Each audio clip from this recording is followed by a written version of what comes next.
Welcome back to ILTV on the Hour. I'm Alec Pollard, coming to you live from Israel with the biggest stories in the region. With the return of the last hostage, Ran, the U.S. is eager to press forward with Phase 2 of its Gaza plan, even as Israel warns that Hamas continues to rearm and recover. The IDF announced this morning a recommendation to immediately halt entry of approximately 4,200 supply trucks each week into the Gaza Strip after the goods were taxed by Hamas to pursue its rearmament.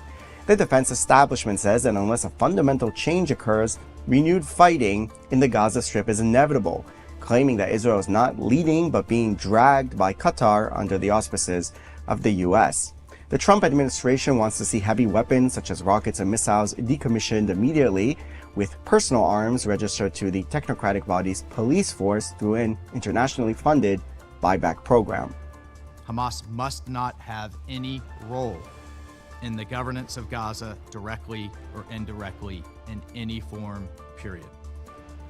All military, terror, and offensive infrastructure, including tunnels and weapon production facilities, will be destroyed and not rebuilt.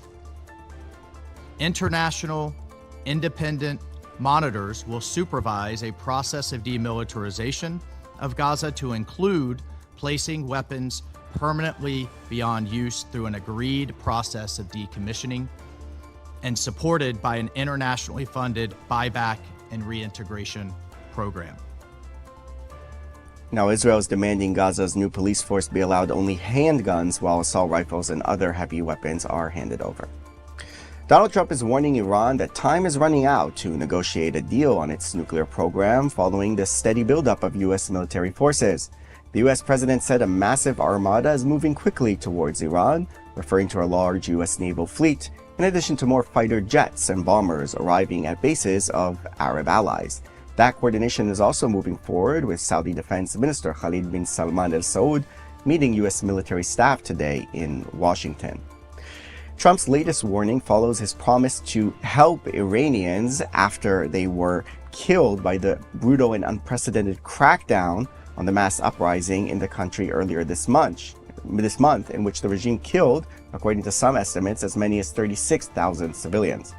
Iranian officials issued stark warnings yesterday against any U.S. strike on the country. In post on X, both in Persian and in Hebrew, Secretary of Iran's Supreme National Security Council Ali Shamkhani said a limited strike is an illusion. Any military action by America of any kind and at any level will be considered the start of a war, and the response will be immediate, comprehensive, and unprecedented, directed at the aggressor, at the heart of Tel Aviv, and at all who support the aggressor.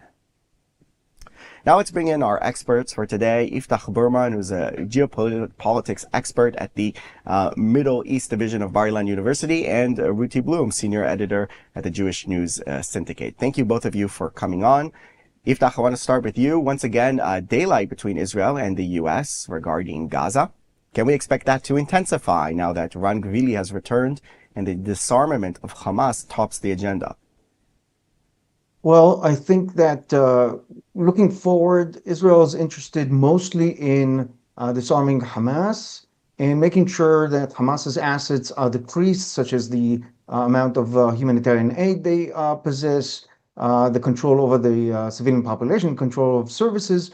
And that is aligned with what the U.S. wants. U.S. wants its temporary government to take more force in Gaza Strip, take over the services, take over the weapons.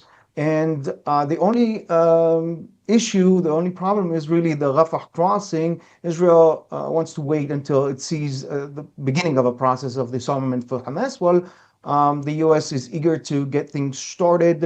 Project Sunrise, it needs to start for the U.S., the investment, the money investment, contractors coming in, and some sort of results. I think that what Israel would rather see instead is cultivation of the exterior area to the Hamas-controlled Gaza, meaning new Rafah city outside of the Hamas-controlled area, some sort of a temporary housing for the militias that were aiding Israel's efforts against Hamas in those areas, and a beginning of the IDF-controlled part, reestablishment and reconstruction, rather than the Hamas-controlled areas. So this is where the two collide. But I think these two governments see eye to eye in most things. So we'll see some obstacles, but not serious ones.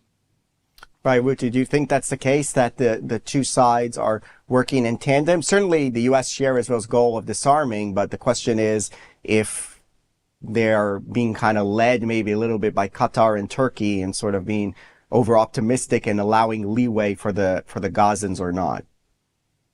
Well, first of all, I wouldn't call it daylight. I mean, that's a word that we would have used and did use when President Obama was in the White House and Biden. There was daylight between Israel and the United States. Today, that's not the case. What is the case is that, and ironically, Israelis left, right, and center have one thing that they agree on, and that is that Hamas is not going to willingly disarm, and that nobody else is going to be able to do it other than Israel. There's where the consensus ends, because the left and right are at odds about what to do about that or who's at fault. The trouble here is that the Trump administration, with all its good wishes, also is in a kind of fantasy land about getting things moving, I would say ahead of schedule, or if it at all is possible, with Turkey and Qatar and other bad actors involved. However, it doesn't stem from ill will toward Israel, and that's a huge difference between today's administration in Washington and previous ones. Right, Iftach. So regarding that question, because certainly it's the two countries share the goal of disarming Hamas, but maybe there is a question of difference of how realistic that can be done sort of under the current framework without more military action needed by the IDF in Gaza. Well, let's first remember that terrorist organizations are exactly that. Once you take away their weapons, they're no longer terrorist organizations. And that's why they promote staying armed in any conflict. That's a win for Hamas if they do. However, what can be implemented here is to take some of the people that are operating today under Hamas and incorporate them in other non-combative, non-armed roles.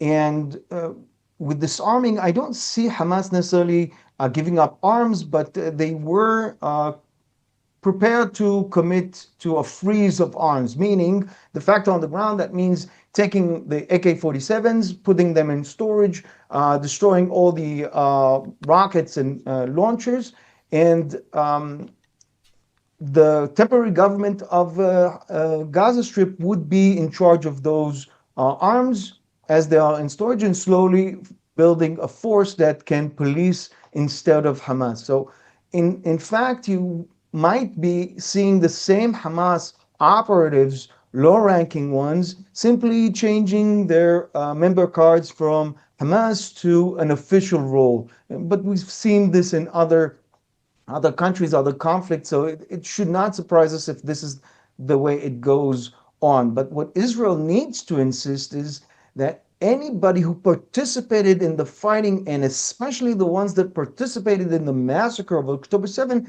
is brought to justice. Now, the IDF knows who, for the most part, knows who these people are, and they can, at the very least, be steered away from any future roles in the Gaza government.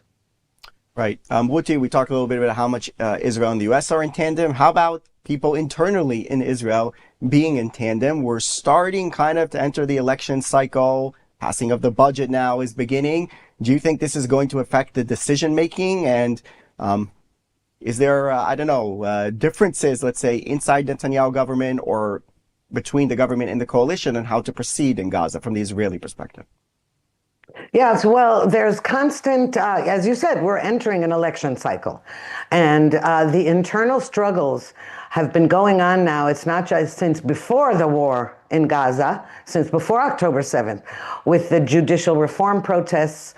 In fact, as soon as this particular Netanyahu government was elected and instated, that's when all chaos broke loose with the anti-Bibi contingent demonstrating in the streets and all that.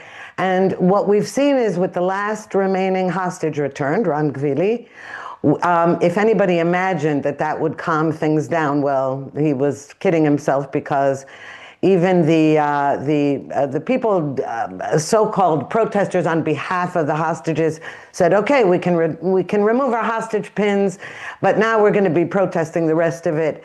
Everything on the table, and that is the Haredi draft bill, the budget, but it doesn't matter what it is. It has to do with whether there's going to be this kind of commission of inquiry or that kind of commission of inquiry.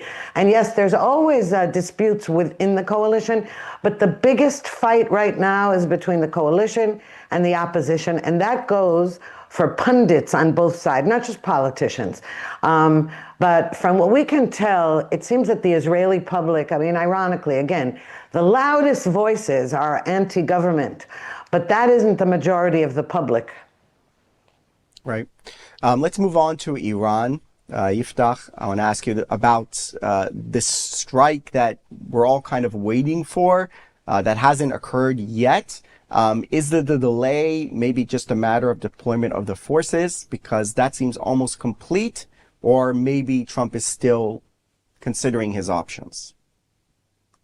You're basically looking at a elaborate poker game with aircraft carriers instead of aces. Well, maybe those are the aces for President Trump.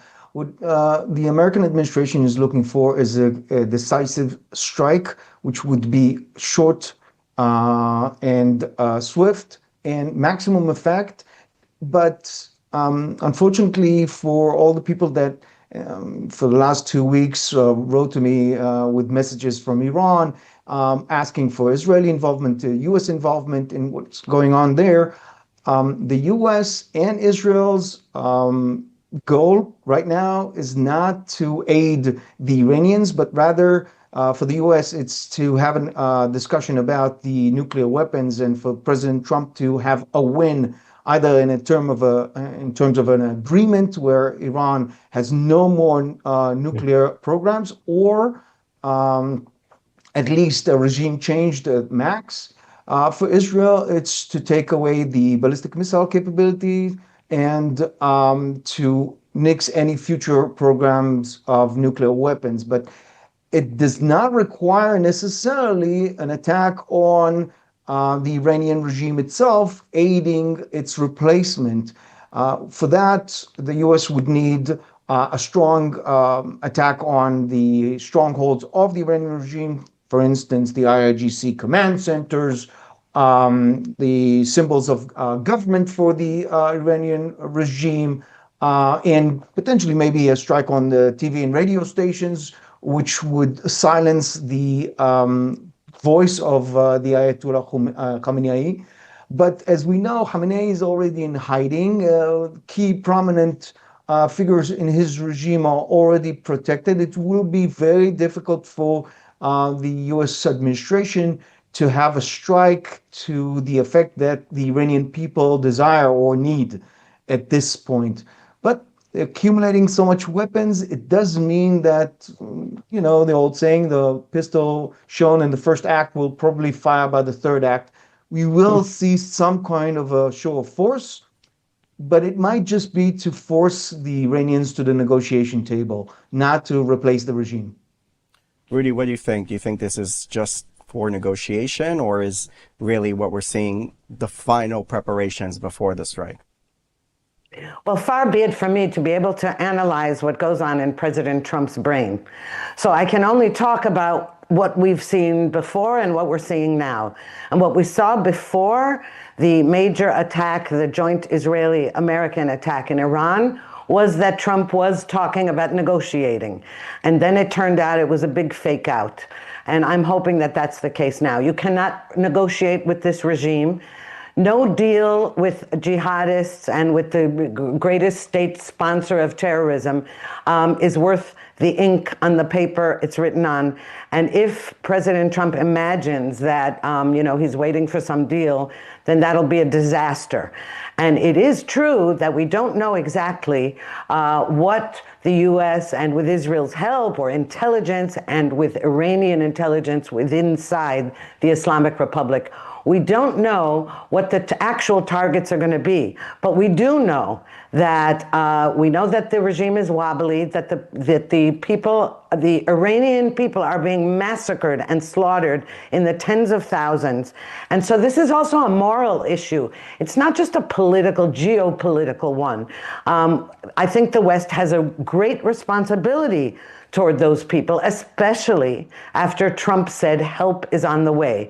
And I hope he did not mean that help in the form of sitting down with those barbarian mullahs in order to negotiate some phony deal. You mentioned there the horrific killing of those protesters. Stay with me because I want to share what the head of or vice president of the European Commission said after the European Union declared the Islamic Revolutionary Guards Corps as a terrorist organization. So some blowback for that. Finally, let's listen to Kaya Kallas, what she had to say about that. We are putting new sanctions on the list, and I also expect that we agree on listing the Iran Revolutionary Guard on the terrorist list. This will put them on the same footing with Al-Qaeda, Hamas, Daesh. If you act as a terrorist, you should also be treated as terrorist.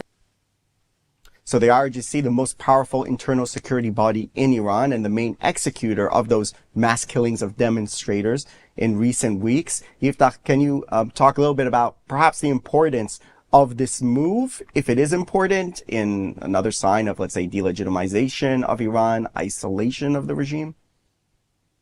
It allows the international community to move against key figures in the ILGC worldwide. It allows the international community to operate against the economics of the ILGC and the Iranian Revolutionary Guards in general, which are the most important fundamentals of the Iranian regime.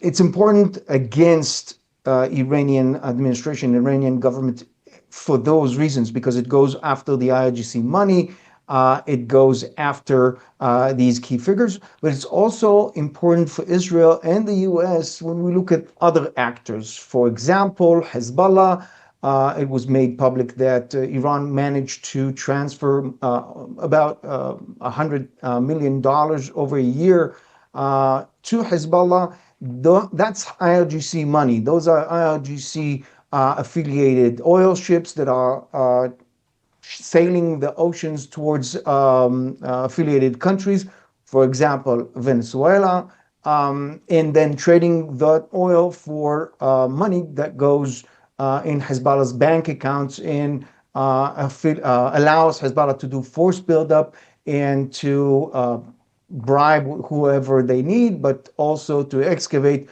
more bunkers against Israel. So in effect, for the EU to do such a declaration and basically to join Canada and the US and other countries that have already done so, Australia, allows these international forces to join hands in stopping bad actors worldwide. That means good things for Israel, for the US, and hopefully also for the Iranian people. Ruti, a good move, obviously, but maybe long overdue? Oh, for sure, it's long overdue. But the main thing, and it's also hypocritical on the part of many European countries who have really not sided with the good guys in a long, long time, and certainly not with Israel. But what's really important here is that the minute you declare that the Revolutionary Guards are a terrorist organization, well, then it's fair game to assassinate them. That's the way I look at it. Yes, it's true, sanctions, etc. Look, the way Israel had to take out the Hezbollah leadership And there were many things over the past 2.5 years Israel had to do to the enemies.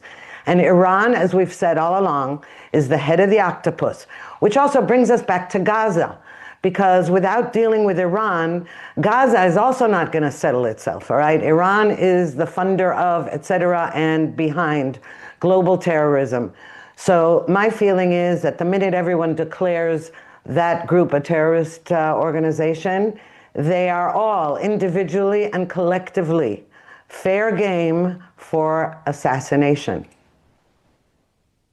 Yiftach, what do you think about the implications maybe also for Gaza, as Ruti alluded to there? Do you think that not just this move, but in general, everything that's happening in Iran is going to have a major effect on what we see in Gaza? We're seeing the axis of evil falling apart, different elements. That does include, firstly, Islamic Jihad, as it was a direct proxy of the Iranian Revolutionary Guards. We're seeing part of the IRGC, the Quds forces, the exterior operations of the IRGC that aided Hamas, that planned the massive attack, that the October 7 attack was only a small part of it. That means that Hamas is left to its own device, very much without the support of the international community. And obviously of the IRGC, but it does allow the international community to take apart these bad elements across the region, isolating them, and allowing the capture of the funds and disbanding these terrorist organizations. I think that it does take the region, the Middle East, into a new phase, into a new era of cooperation between the different elements. Once the IRGC is out and Iran is neutralized, to say the very least, if not the regime changed, then Saudi Arabia, then Qatar, then Bahrain, then all these countries can have an influence also on Gaza Strip, positive influence, potentially allowing Project Sunrise or something of that sort to happen. I don't think we'll see Switzerland of the Middle East and Gaza Strip or the French Riviera anytime soon, but it does steer things in a very positive direction. Ruti, do you agree? Yes, well, I do agree that everything Yiftach said, it does steer it in a positive direction. But I honestly can't imagine it in my lifetime. I mean, I'm older than Yiftach, so maybe in his lifetime. But that doesn't mean that we don't have to constantly work on some kind of solution, because that's what politicians always are expected to do. That doesn't mean we have to buy into everyone. And one of the things that is really problematic in Gaza, as far as I'm concerned, for the future anyway, is that there is no Palestinian entity that's not Hamas or Fatah, or, there are people who didn't officially work with either terrorist group, but that doesn't mean that they weren't affiliated. And it's going to take a very, very long time and a shift in the education system within the Palestinian Authority to see any change on that score.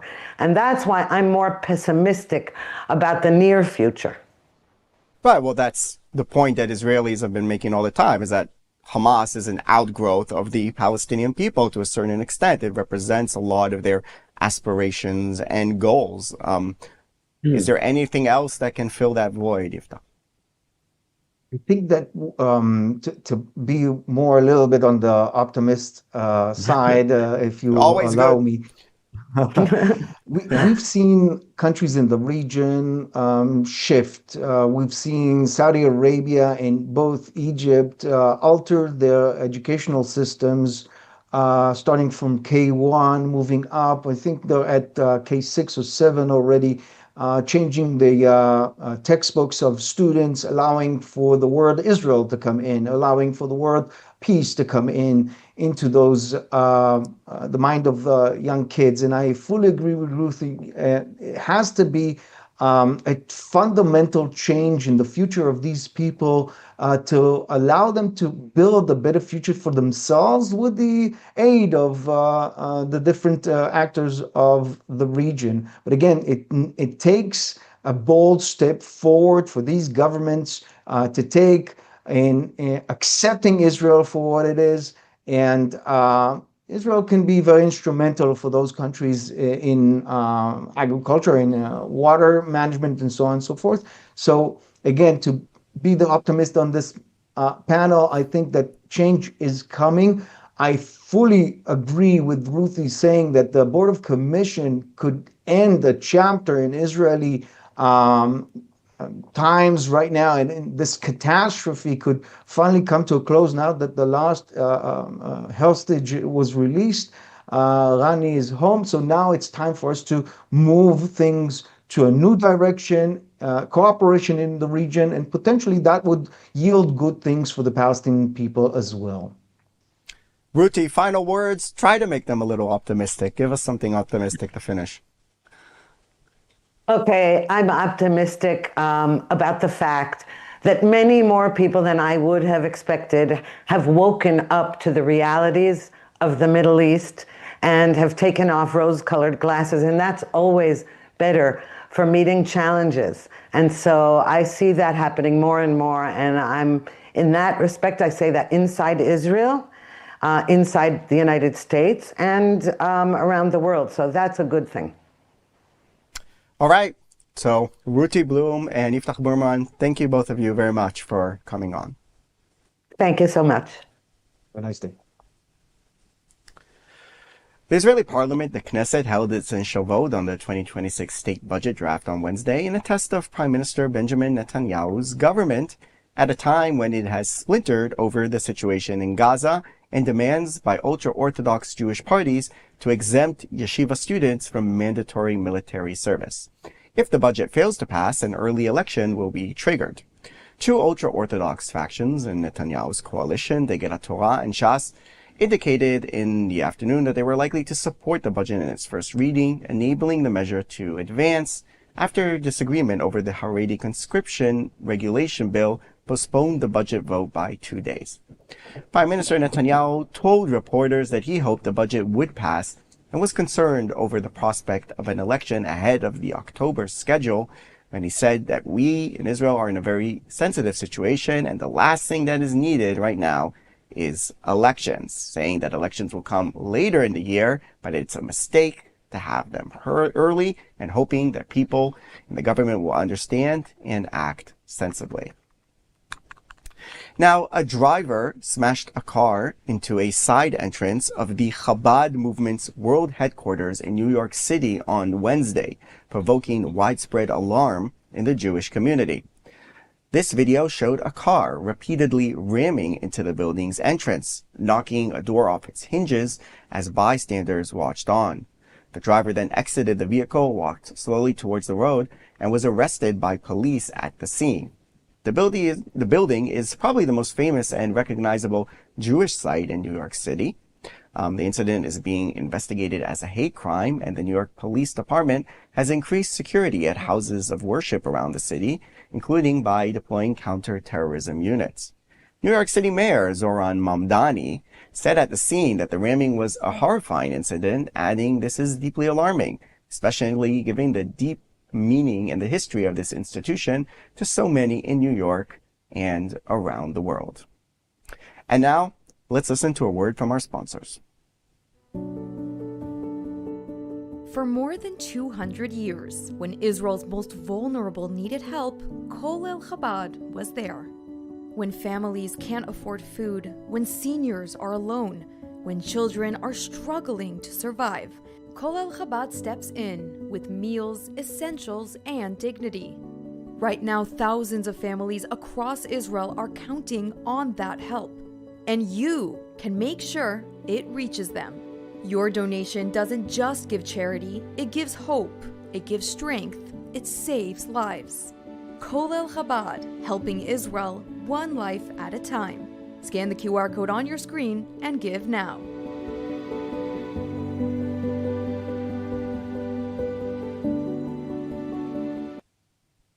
And speaking of QR codes, you can scan this one on your screen for our new ILTV WhatsApp channel for breaking stories, live updates, and verified reports, all delivered fast and accurate directly to you.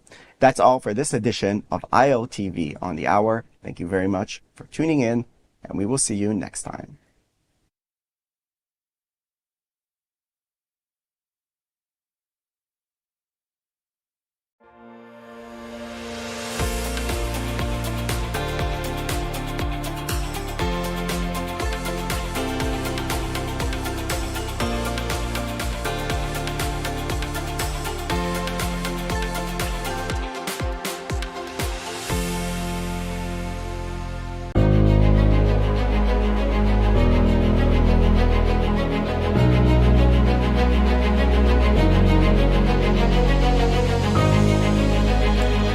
ILTV Security Brief. I'm Khaled Ben David. Each week, we focus on the latest developments in security and defense relating to Israel and the Middle East, impacting on this region and beyond. And we start with our top items of the past week. Amid a buildup of U.S. forces in the region, CENTCOM Commander Admiral Boyd Cooper meets in Israel with IDF Chief of Staff Lieutenant General Eyal Zamir to coordinate ahead of a possible strike against the Iranian regime. Iranian officials threaten all-out war if attacked. Zamir says the IDF is ready to strike back if attacked. The IDF recovers the remains of Master Sergeant Ron Gvili, killed during the October 7th attack, and the last remaining Israeli hostage held in Gaza. Acting on an intelligence tip, the IDF discovered him buried in a Muslim cemetery after doing forensic tests on over 200 bodies exhumed from the site. Israel agrees to the reopening of the Rafah crossing between Gaza and Egypt after the recovery of Ron Gvili's body. As phase 2 of the U.S. peace agreement advances, clashes continue in Gaza between Israeli forces and terrorist infiltrators, and the IDF demolishes terrorist infrastructure in the Strip, including a 4-kilometer-long terror tunnel. In a series of airstrikes across South Lebanon and the Bekaa Valley, the IDF destroys Hezbollah weapons storage and production facilities and terrorist infrastructure built in violation of the agreement between Israel and the Lebanese governments. The IDF also eliminates 2 Hezbollah terrorists, Muhammad Mamad al-Husseini, the organization's artillery chief in Arazan village, and Jihad Bassam, responsible for weapons production in Bir al-Sanasir. And now, our big story. With the aircraft carrier USS Abraham Lincoln and its strike group now in Mideast waters, the U.S. military can be said to be locked and loaded for a potential operation against the Iranian regime. Israel, too, is preparing itself for possible retaliation if that happens. Still, President Trump this week offered the regime, if not an olive branch, certainly an off-ramp from confrontation, saying he's still willing to negotiate, a strategy some of his key advisors are said to favor. But the Tehran regime, at least publicly, remains defiant. As the estimated death toll among the protesters gunned down on the streets continues to rise in the tens of thousands, the Ayatollah security forces are dragging the wounded out of hospital beds for retribution. And Iranian officials say they are ready to respond if Trump finally pulls the trigger. در مورد این که ما چگونه واکنش نشون خواهیم داد خیلی روشن هست. ما همونطور که قبلا هم نشون دادیم در برابر هر تعرضی، در برابر هر تهدیدی به صورت قاطع و با تمام توان و فراگیر حتما پاسخ خواهیم داد. در مورد جزئیاتش قاعدتاً نه اینجا جاش هست و نه وظیفه تخصص بنده است که صحبت کنم. نیروهای مسلح ما به خوبی یاد گرفتن که چگونه از حریم ایران دفاع بکنن. جمهوری اسلامی ایران هم نسبت به توانمندی‌های خودش اطمینان داره، هم تجربه‌های قبلی از جمله تجربه نبرد قهرمانانه خرداد ماه رو در ذهن داره. توانمندتر از هر زمانی قطعاً به هر گونه تعرضی پاسخی فراگیر و پشیمان کننده خواهد داد.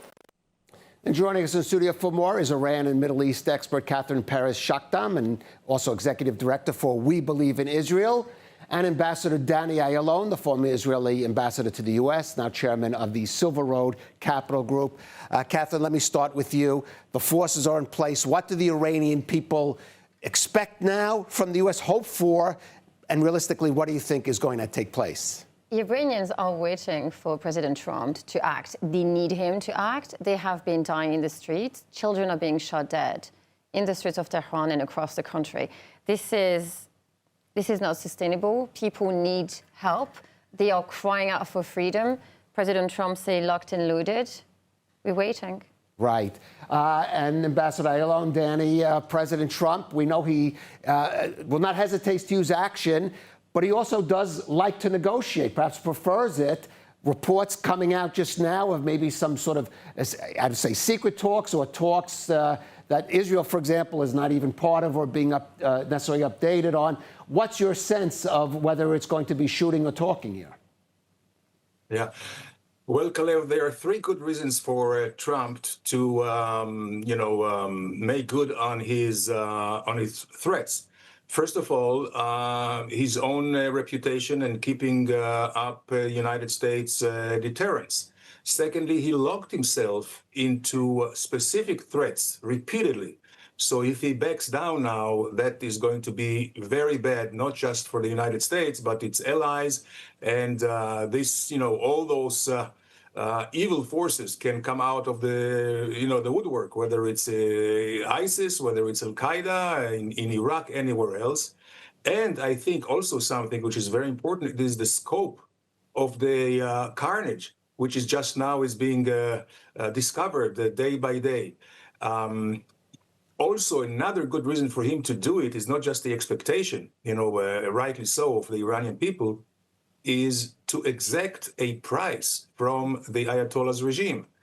With the scope of the carnage, if there is no action, kinetic, serious military action by the United States, that is, we invite the next carnage very soon. So I think this, if I have to assume or assess right now, the chances for a military action outweigh not doing anything, unless, Kalev, and this is very, very important, unless, and we know that feverishly Iran is trying to negotiate, but we should not, or Trump should not repeat the mistake of Obama in 2015. That means if there is negotiation, absolutely on American terms, and that is total capitulations, no more enrichment of uranium on Iranian soil, dismantling the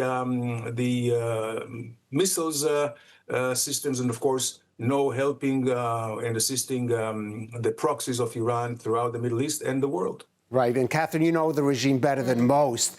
Is there that kind of flexibility? We know there's public defiance, but from the Ayatollah and others, is there any kind of flexibility of the type that Danny's talking about? No, this regime needs to go. It has to go. It's an abomination unto the world. They have committed crimes against humanity. Let's remember this. Not just against our people, the Jewish people in Israel, but the rest of the world too. Lebanon, Syria, Yemen, Iranians themselves. Now, the notion that we would want to negotiate with evil, I disagree. Look, if we don't do it now, if we don't cut the head of the Hydra, we're going to have the same conversation in 20 years, 50 years. It's going to get worse. Right. But the head of the Hydra, I mean, a lot of talk about whatever the action the U.S. takes, would it be enough to topple the regime, even if it took out the supreme leader, Ayatollah Khamenei? What's your assessment? Not enough. I mean, of course, he has to go because he represents the top of the pyramid. But he's sustained by a system, the RSJC. They need to go. You need to cut off at least enough of the top of the pyramid that the middle will literally collapse. A lot of the people, by the nature of the regime, the way it's architected, are not there because they believe in the ideologies, because they've been locked into it.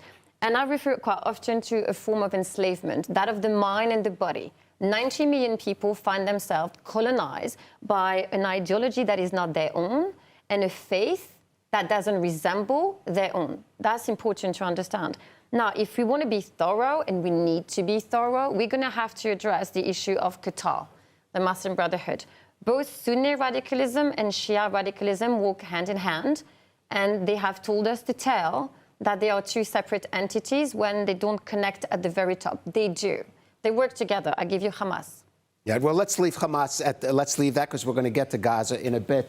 But Danny, if we're looking at the kind of thorough operation Catherine is talking about, of course, Israel is going to get pulled into that, even if it doesn't want to. It's certainly Iran is going to target Israel? Is the country ready for that kind of potentially sustained conflict over a period of time, if it means the possibility of toppling the regime or certainly weakening it to the point that it's not an existential threat? Yes, if indeed this regime will, put everything out, and they feel now an existential threat, and rightly so, they will engage the entire Middle East, and they are threatening not only on Israel but also on other American allies, be it the UAE, Bahrain, and Saudi Arabia, and this is where this other political factor that weighs in, because of the threats of Iran, we see a major diplomatic effort led by Qatar, which is an ally of Iran, unfortunately, to dissuade the American from a military operation, claiming that this would bring a chaos not only to the region but to the entire world. The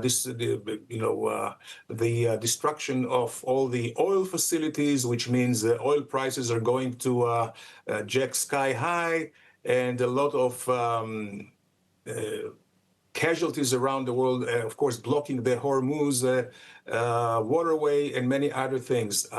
But this is where leadership is needed. With all due respect to all the threats from Iran, which are being embellished and being promoted by those countries, mainly Qatar, I believe that once an operation is starting, then the capabilities of the United States in terms of intelligence, electronic warfare, and of course all the other facilities and capabilities that they have, including of course what Israel has, I don't think that they will have any chance for Iranians to really wreak too much havoc in the region. Right. And Catherine, if you, for example, the top and even the middle leadership of the Ayatollah's regime were taken out, the question is if in those lower levels, in the military level, outside of, for example, the Revolutionary Guard Corps, there are people, Iranians, that are going to be willing to aid the popular uprising. There's a lot of question about it. Is that potential there? Yes. So the military that you're referring to, called Artesh, is actually, historically speaking, a great supporter of the monarchy. So they were actually the reason why they don't have many weapons, because the regime doesn't trust the military, because the military could betray. I would expect that they would. A lot of people have defected. They can't do this openly for very obvious reasons. The regime comes after you and comes after you hard. So it's not just you. It's going to be your children, and they literally go through your entire family tree. It's a horrible abomination of a regime. We have to free Iranians from them. We have, for the sake of us, for the sake of our Western democracies. Let's remember that they have threatened President Trump's life about 5 times now. They have attempted to kill him several times, or so they claim. They're also threatening the West. I mean, they're literally infiltrating us. They are destroying Western society from the inside. They have captured our universities, which means that, can you imagine, those kids will grow up and will be the next generation of leaders. Right. I don't feel like living under a mullah anytime soon. I don't know about you, but no. Right. And certainly the people of Iran have had enough. Catherine, please stay with us. Ambassador Ayalon, I want to move to another pressing issue, but one that certainly has connections to what we've been discussing. Now, the return of Master Sergeant Ron Gvili's body back to Israel from Gaza this week provided badly needed closure for his family and Israel as a whole. Killed in action fighting Hamas terrorists in the October 7th attack, Gvili was the last Israeli hostage held in Gaza, ending a painful chapter in this nation's history. But his return paves the way for a new chapter in Gaza's history, the start of Phase 2 of the U.S.-brokered peace agreement, beginning with this week's reopening of the Rafah crossing on the Sinai border. For the Netanyahu government, this phase poses big questions and challenges. Will Hamas agree to disarm? What will be the role of the new international security force taking its place? And will the Palestinian Authority be given a governance role in Gaza over Israeli objections? Here's what Prime Minister had to say addressing some of these issues. אני שומע גם עכשיו את האמירות שנאפשר את שיקום עזה לפני הפירוז. זה לא יקרה. אני שומע שנכניס חיילים טורקים וחיילים קטרים לעזה. גם זה לא יקרה. אני שומע שאני אאפשר הקמת מדינה פלסטינית בעזה. זה לא קרה וזה לא יקרה. Danny, Prime Minister Netanyahu the other night setting some red lines, but there's a lot of pressure from the Trump administration to which he and Israel owes a lot. Some have said some of those red lines have already shifted a bit. There's talk about partial demilitarization for partial reconstruction. I want to get your reaction to how firm the Prime Minister is going to be able to be in the coming weeks on these issues. Yes, I think a lot will depend, of course, on the trust that he has with the president. President Trump is the one that will make the decision. Although, under him, there are two camps, I would say, within the administration. One is, I would say, the economics one, which is led by Jared Kushner and Witkoff. They would like to move forward as fast as possible with the reconstruction. Also for obvious economic gains. On the other hand, you have the strategists led by Rubio, which is the Secretary of State, which they look at the long term and they look also at the strategic picture, and they believe that it has to be done in a very judicious way. No more the mistakes of the past, where we look the other way when terrorists are cheating or are getting more munitions and strengthening their arms. So here it must be very, very well understood that there is no reconstruction without the demilitarization of Gaza. And I would say more than that, we need to look at the de-radicalization of Gaza as well. And this is something which is for the sustainable future. That means we need in Gaza a new curriculum system for the schools, a changing of the imams' calls in the mosques, the media incitement, Hamas media incitement. All this has to change if we really want to see a prosperous Gaza on the one hand and a safe Israel on the other.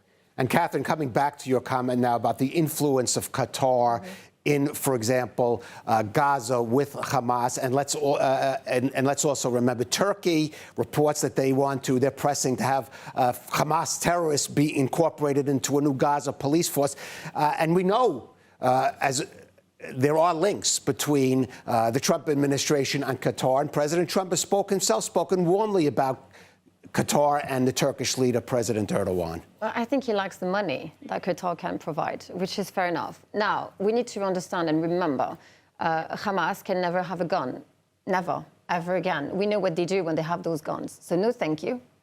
Also, if you want, and I completely agree with Danny, what we need to do is to go one step further to cut off the money, take off the guns, cut off the money, re-educate people within, and make sure that religion and their mosque are not vehicles for terror.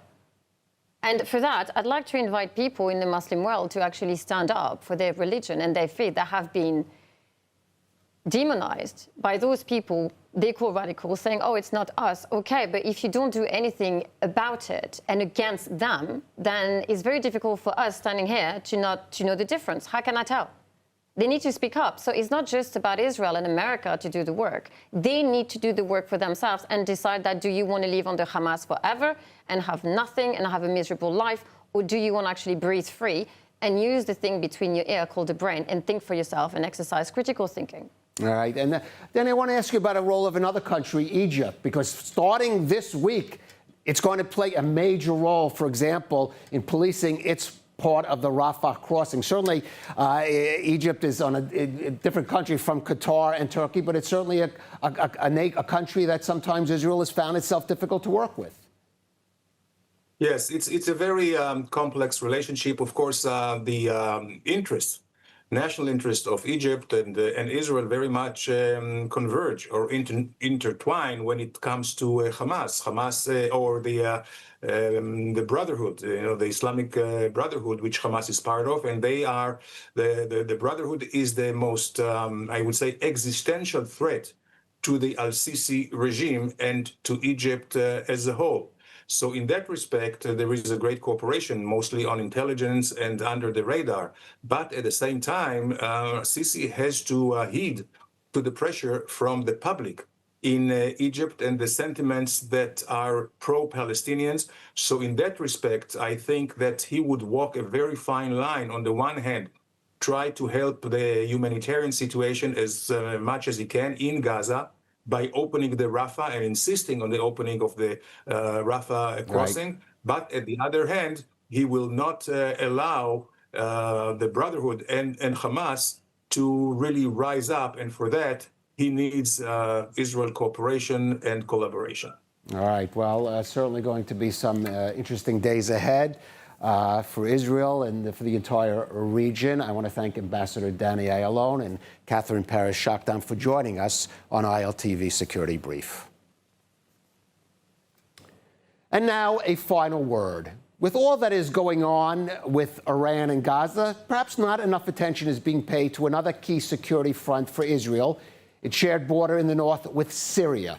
Last week, the former National Security Advisor, Tzachi Hanegbi, penned an opinion piece for Ynet titled, "Why Israel Should Put Syria First," arguing that the government should make reaching a security agreement with the Damascus regime a diplomatic priority, even as it contends with other pressing developments. Drawing on his own experiences conducting intimate dialogues with senior Syrian officials, Hanegbi said he found a pragmatic willingness to reach compromises on some of the areas of disagreement still between the countries, and even more importantly, a deep and genuine hostility towards Iran and Hezbollah that would make Syria an invaluable ally for Israel in combating the malevolent Tehran regime and its terror proxies. Now, this comes amid optimism toward a renewal of direct negotiations between Israeli and Syrian officials, expected to begin shortly under the mediation of the U.S. envoy Tom Barak, with some reports even suggesting the possibility of a deal that could reach beyond security arrangements to encompass full diplomatic recognition and even Syria's inclusion in the Abraham Accords. But to be sure, some formidable challenges remain. Israel's biggest concern is maintaining security along the Golan and Mount Hermon frontier, ensuring that southwest Syria does not become a launching pad for Islamist elements still there to launch attacks both across the border and on the local Syrian Druze communities. For Israel to withdraw from its forward positions in Syria, it will need strict guarantees and possibly full demilitarization of the region. From President Ahmed al-Shara. Now, given his own Islamic terrorist background, many in Israel still do not trust al-Shara. But a good test of his intentions will become evident in the coming weeks of how he handles the situation of the Kurds in northern Syria, whether his government can successfully reintegrate the remaining Kurdish forces into the Syrian army with minimal violence while maintaining the civil and religious rights of Kurdish civilians within the body politic. And as for Israel's long-standing territorial dispute with Syria over the Golan, that is an issue that can likely be delayed indefinitely through symbolic gestures while Israel maintains full sovereignty over the region that was fully recognized by the prior Trump administration. Now, the talks between Israel and Syria are being held in parallel with ongoing negotiations between Israel and Lebanon, also being mediated by the U.S. envoy Tom Barak. But those discussions are likely to yield little fruit as long as a fully armed Hezbollah, controlled by a long-standing Iranian regime, still continues to intimidate a cowed Lebanese government. Elsewhere on the diplomatic front, the dream of a breakthrough in Israel's relations with Saudi Arabia seems more dependent than ever on developments in Gaza on the Palestinian issue, which at this point seem years or even decades away. But the creation and strengthening of Israel's ties with Syria could prove to be an impetus in improving those situations by weakening Iran and Hezbollah's hold on Lebanon and showing the Saudis that Arab nations need not be held hostage by progress on the Palestinian issue to advance their own political and security interests. Reaching a deal with Damascus and even with the ex-jihadist al-Shara may require a leap of faith on the part of policymakers in Jerusalem, backed by both concrete security arrangements and ironclad geopolitical commitments. But a chance to finally secure Israel's Golan border and bring Syria into its regional alliances is a once-in-a-several-generations opportunity that is still worth taking. Thank you for joining ILTV Security.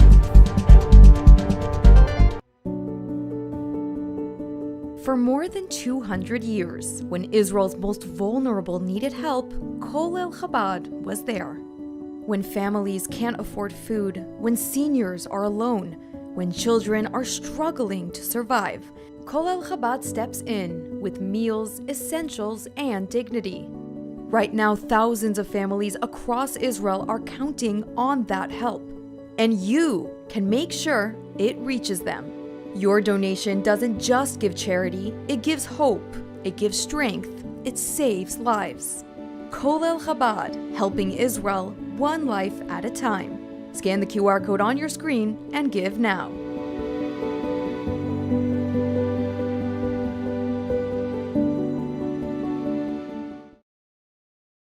Imagine earning your master's degree on top of Mount Carmel, where forest meets sea and where every day brings a new cultural, academic, and personal adventure. This is the multi-experience at U Haifa International. Here, students from around the world live and learn together in Israel's most culturally diverse city, meeting new people, discovering new perspectives, and shaping their own Israel experience. There's people from different countries, from different religions and different languages. Somehow we are all very similar. At U Haifa, academics meet real life. You don't just study, you experience Israel up close, explore Haifa's mountain ocean city life, and build global friendships that last a lifetime. It's not just a degree, it's an experience. It opens your mind, your network, and your world. U Haifa International. Master your mind, live your Israel experience.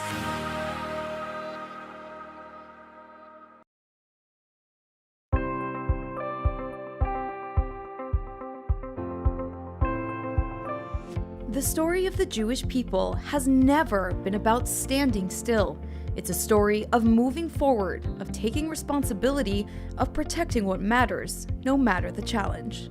That story is still being written today, not with swords, but with stewardship of the land, with the rule of law, and with the determination to secure Israel's future.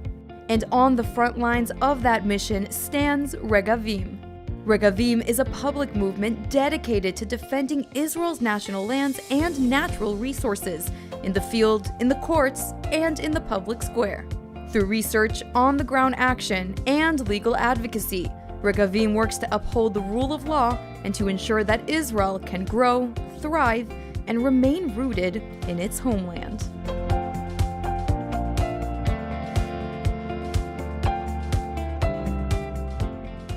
When you buy from Blessed by Israel, you're not just shopping, you're standing with the families of Israel's heartland. Every bottle of delicious olive oil, handcrafted necklace, or jar of honey carries the spirit of Judea and Samaria. These, along with many more products, are the tastes, scents, and stories of the Promised Land, made by people rebuilding our biblical homeland every day. Shop now at blessedbyisrael.com and use ILTV's special code BLESSISRAEL for 10% off on your first order. And as all of these developments unfold and the looming question of U.S. military action in the region grows, CENTCOM have announced that the United States military will conduct a major Air Force exercise in the Middle East. ILTV's Devo Klein has that story. As American military presence continues to build in the region in anticipation of an escalation against the Islamic regime in Iran, CENTCOM have announced an operational readiness exercise with deployments to contingency sites. The military's goal is to test readiness and demonstrate the ability to deploy, disperse, and sustain combat air power as concerns of a possible confrontation with Iran's regime continues to grow. According to CENTCOM, the exercise is intended to improve the dispersal of assets and personnel, strengthen regional partnerships, and prepare for rapid responses throughout the command's area. Air crews will deploy to multiple contingency locations with the approval of host nations and in close coordination with civilian and military aviation authorities, the statement said.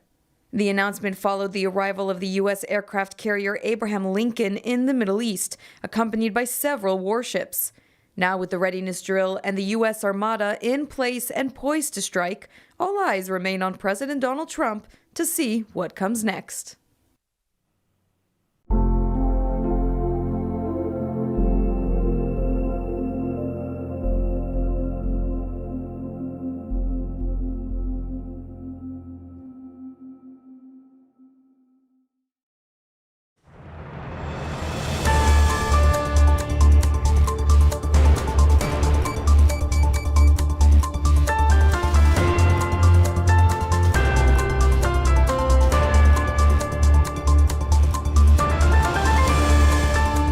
Welcome back to ILTV on the Hour. I'm Alec Pollard, coming to you live from Israel with the biggest stories in the region. With the return of the last hostage, Ran Gvili, the U.S. is eager to press forward with Phase 2 of its Gaza plan, even as Israel warns that Hamas continues to rearm and recover. The IDF announced this morning a recommendation to immediately halt entry of approximately 4,200 supply trucks each week into the Gaza Strip after the goods were taxed by Hamas to pursue its rearmament. The defense establishment says that unless a fundamental change occurs, renewed fighting in the Gaza Strip is inevitable, claiming that Israel is not leading but being dragged by Qatar under the auspices of the United States. The Trump administration wants to see heavy weapons such as rockets and missiles decommissioned immediately, with personal arms being registered to the technocratic body's police force. Israel is expected to demand that only handguns be allowed to be used by Gaza's new police, with assault rifles and all other heavy weapons handed over. While Jerusalem sees Hamas as unlikely to voluntarily disarm, an Israeli security official admitted that compelling it to do so by force could be expected to take years, though the goal is attainable. Donald Trump is warning Iran that time is running out to negotiate a deal on its nuclear program following the steady buildup of U.S. military forces. The president said a massive armada was moving quickly with great power, enthusiasm, and purpose towards Iran, referring to a large U.S. naval fleet, in addition to more fighter jets and bombers arriving at bases of Arab allies.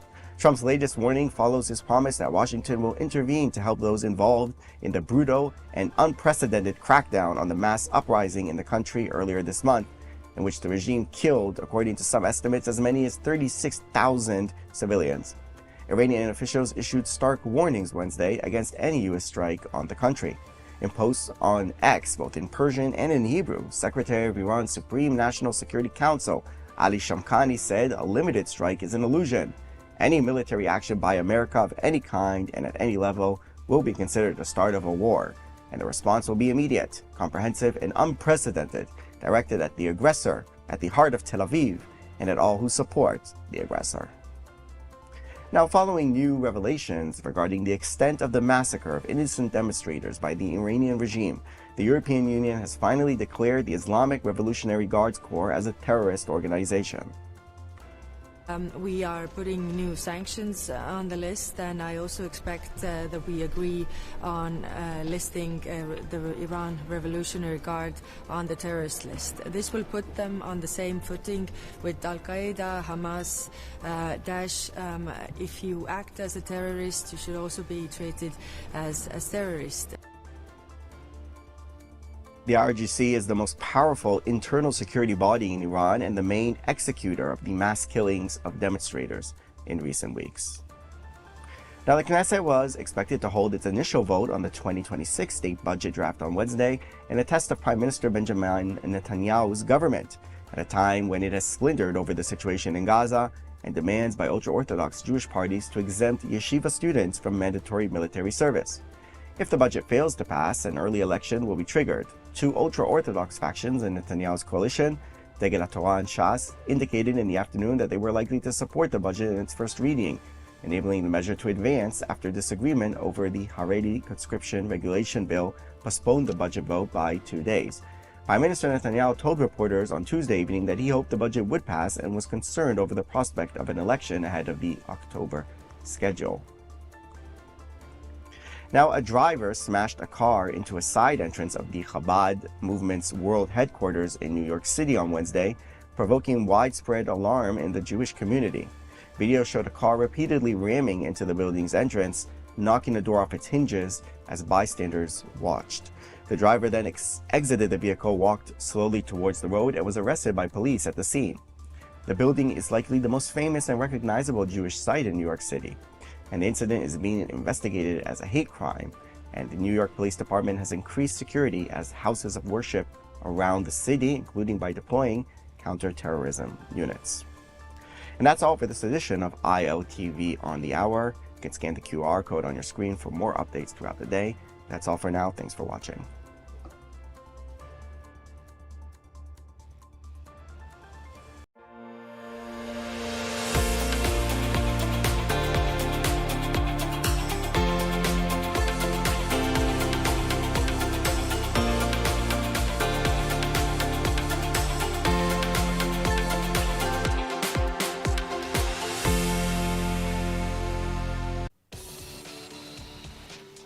Welcome to ILTV's Israel Daily. I'm Sivan Raviv, and coming up in today's newscast.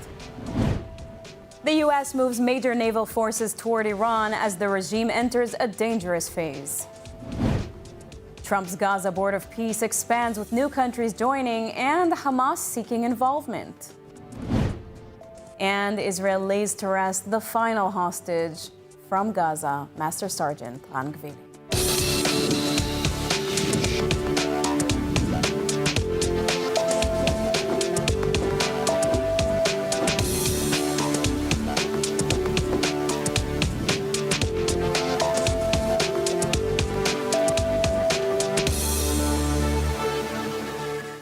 Last night, Prime Minister Benjamin Netanyahu addressed the nation of Israel in a rare press conference. Netanyahu answered pressing questions regarding Gaza, Iran, and regional developments, but also shocked reporters with an explosive comment on the Biden administration. ILTV's Caleb Ben David reports. Prime Minister Netanyahu gave the Israeli press a rare opportunity to question him directly last night during a press conference to mark the release of the last hostage held in Gaza, Master Sergeant Ran Gvili.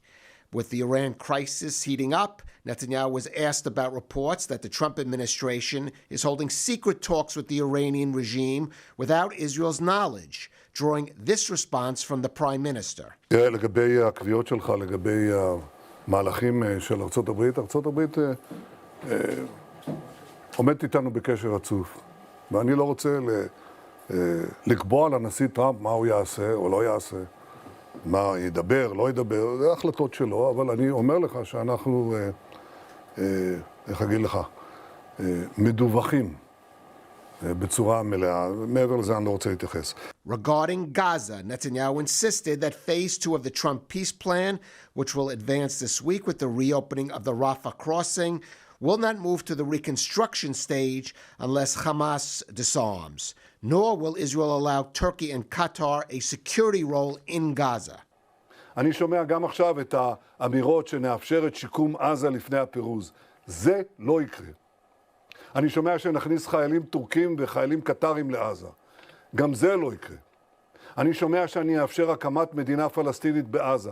זה לא קרה וזה לא יקרה.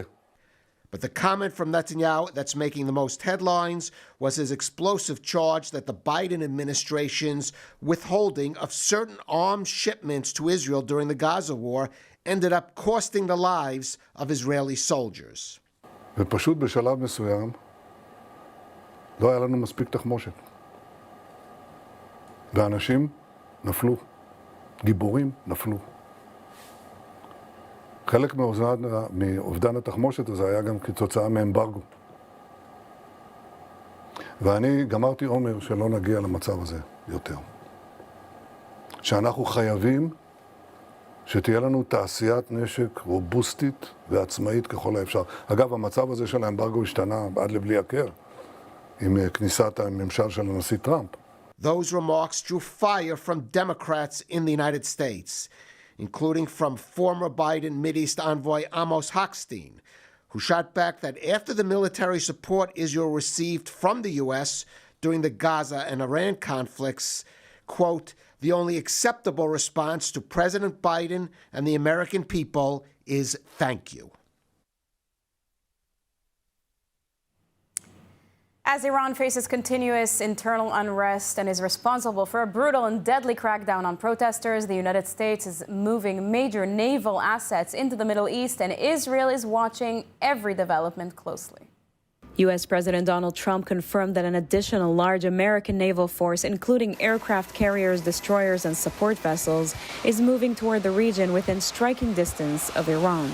The buildup is intended to deter Iranian aggression and signal readiness as the situation rapidly evolves. The military deployment comes as Iran faces one of the most serious internal crises in years. A New York Times report suggests that the Iranian government's hold on power is at its weakest point since the Shah was overthrown in the 1979 revolution. Thousands, if not tens of thousands, of Iranians have been killed as the regime's security forces responded to protests with live fire, mass arrests, and sweeping internet shutdowns. The exact number is yet to be confirmed, as an internet blackout was in place to cover for the grotesque murderous actions. The regime has deployed Revolutionary Guard units internally and issued increasingly severe warnings, including threats of executions against protesters accused of waging war against God. Iranian officials have accused foreign powers, including Israel and the U.S., of fueling the unrest, a familiar tactic as pressure mounts at home. In Israel, the developments are being closely monitored at the highest levels. Security officials say Israel is on heightened alert, with Prime Minister Netanyahu warning the Iranian regime that any attack on their part will be met with the force they've never seen before. Meanwhile, U.S. officials stress that the military pressure is designed to limit Iran's ability to fund repression at home and aggression abroad, though Trump was also quoted saying he hopes Tehran makes a deal with Washington. And in June, we obliterated Iran's nuclear capacity in Operation Midnight Hammer. You saw that. People have been waiting for 22 years to do that, and we were right at the end. They were about a month away from having a nuclear weapon. We had to do it. And by the way, there's another beautiful armada floating beautifully toward Iran right now. So we'll see.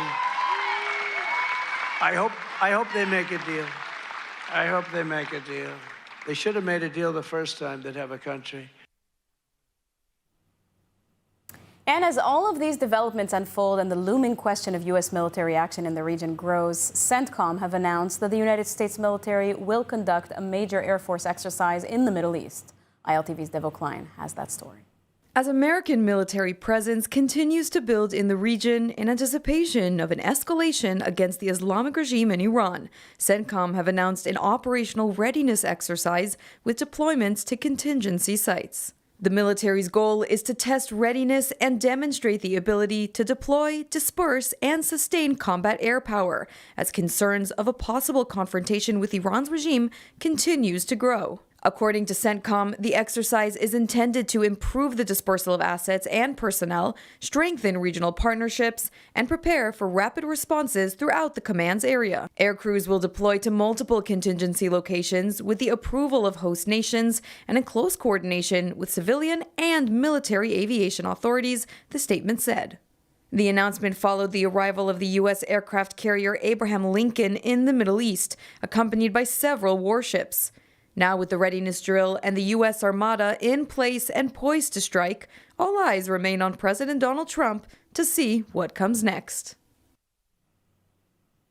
And to help us better understand these issues, we're now joined by Joe Truzman, Senior Research Analyst and Editor at FDD's Long War Journal. Thank you for joining us.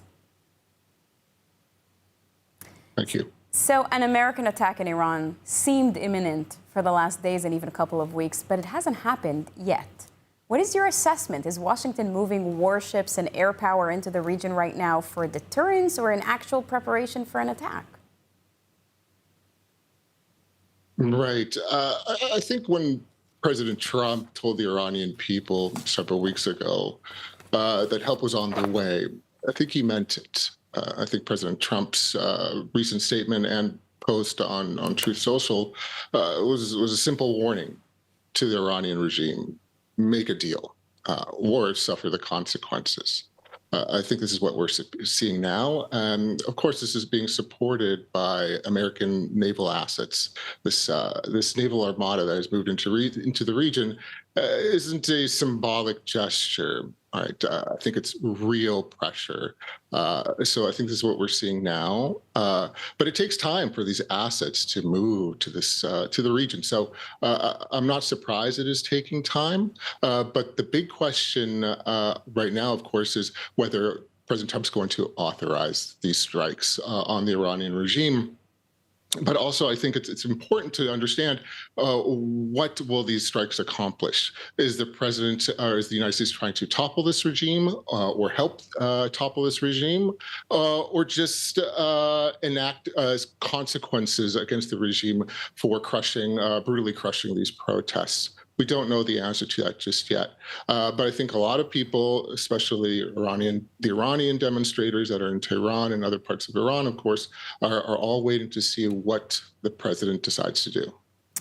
So, as you say, Trump is heard saying he hopes they take a deal. Can you elaborate on what kind of a deal is he talking about? What would make him stop any plan he may have had to strike Iran? Because this wasn't just about nuclear weapons this time.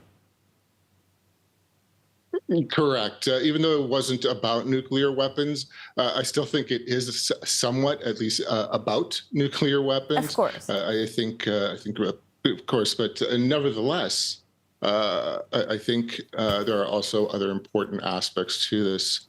Iran's ballistic missile program, for example, Iran's support for its terrorist proxy networks and clients in the region. I think President Trump wants Iran to stop supporting these groups. It wants Iran to either dismantle or limit its ballistic missile program as well. So, and there are other issues on the table as well. I think if Iran were to agree to something like that, I think it could stave off a potential U.S. strike. But I don't see Iran doing that, to be quite honest. The ballistic missile program, it's almost its crown jewel of its offensive and defensive or deterrent capabilities, right? And of course, its proxy networks in the region are key to the Islamic regime's survival in Iran and, of course, in the region. So I don't think it will compromise on these issues. Nevertheless, things can change. So we'll just have to see what happens. So there are reports in Israeli media circulating now saying that the U.S. and Iran might actually be secretly in talks, ones that Israel is not involved in. Would you speculate that this is true? Absolutely. It wouldn't surprise me if this is true. I think this is why we heard President Trump say that Iran should take a deal. All right. He also, again, as I mentioned earlier, published a post on Truth Social directing Iran to make a deal. All right. I think this is this is a way of him pressuring the leadership in Iran. And of course, he mentioned the massive naval armada that is in the region. And of course, this is the consequence of not making a deal. So President Trump is making it clear, all right, let's make a deal. I think that's what he's after more than anything here. But this is a brutal regime that we're dealing with, that the United States is dealing with. So things aren't that simple. So again, this may happen. It wouldn't surprise me if secret talks are happening. But again, it doesn't mean that things will work out. We just have to see. Joe Trisman, thank you very much.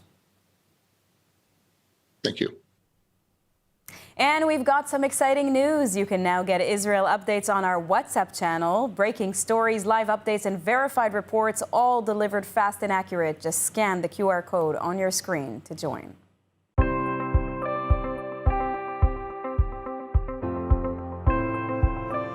The story of the Jewish people has never been about standing still. It's a story of moving forward, of taking responsibility, of protecting what matters, no matter the challenge. That story is still being written today, not with swords, but with stewardship of the land, with the rule of law, and with the determination to secure Israel's future. And on the front lines of that mission stands Regavim.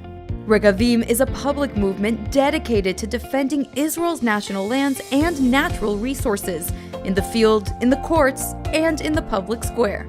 Through research, on-the-ground action, and legal advocacy, Regavim works to uphold the rule of law and to ensure that Israel can grow, thrive, and remain rooted in its homeland.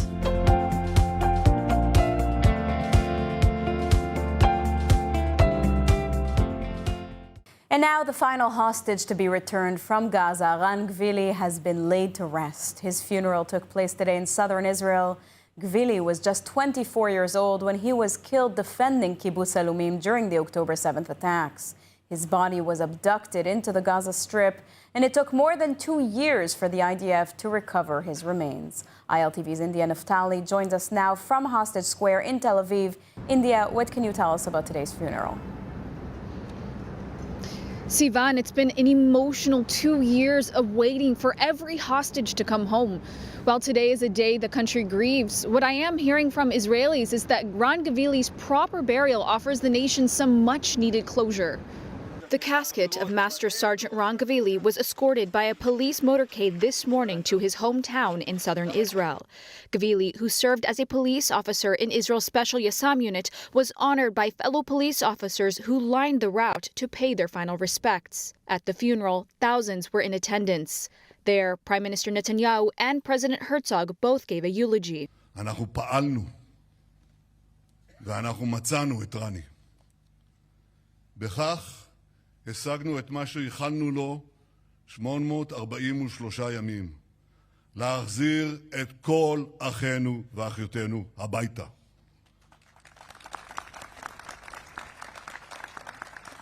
וזה עדיין לא סוף פסוק.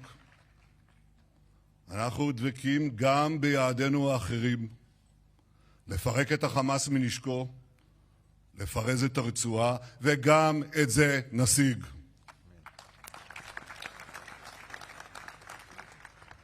ידעו מבקשי נפשנו שמי שמניף יד על ישראל ישלם מחיר כבד מנשוא. Gavili's family also gave moving and emotional remarks. אני טלי גבילי, אמא גאה של רן גבילי, שוטר יס"מ, חטוף, הראשון לצאת, האחרון לחזור, האחרון שחזר. אני כל כך גאה להיות אבא שלך, ואתה חסר לי כל שנייה, כל שנייה וכל דקה. אוהב אותך, אוהבים אותך, מתגעגעים אליך. תודה רבה לכולם על הכבוד שאתם נותנים לנו. זה הכבוד בשבילו, לא בשבילנו. תודה. On the morning of October 7th, 2023, Ran Gavili messaged his friends that he had been shot in the leg. That was the last time he was heard from. They later came to learn that he had been killed and abducted into Gaza. Earlier this week, the IDF recovered his body in a cemetery in eastern Gaza City. Gavili, a young man who loved life, motorcycles, his family, and his country, has finally been laid to rest.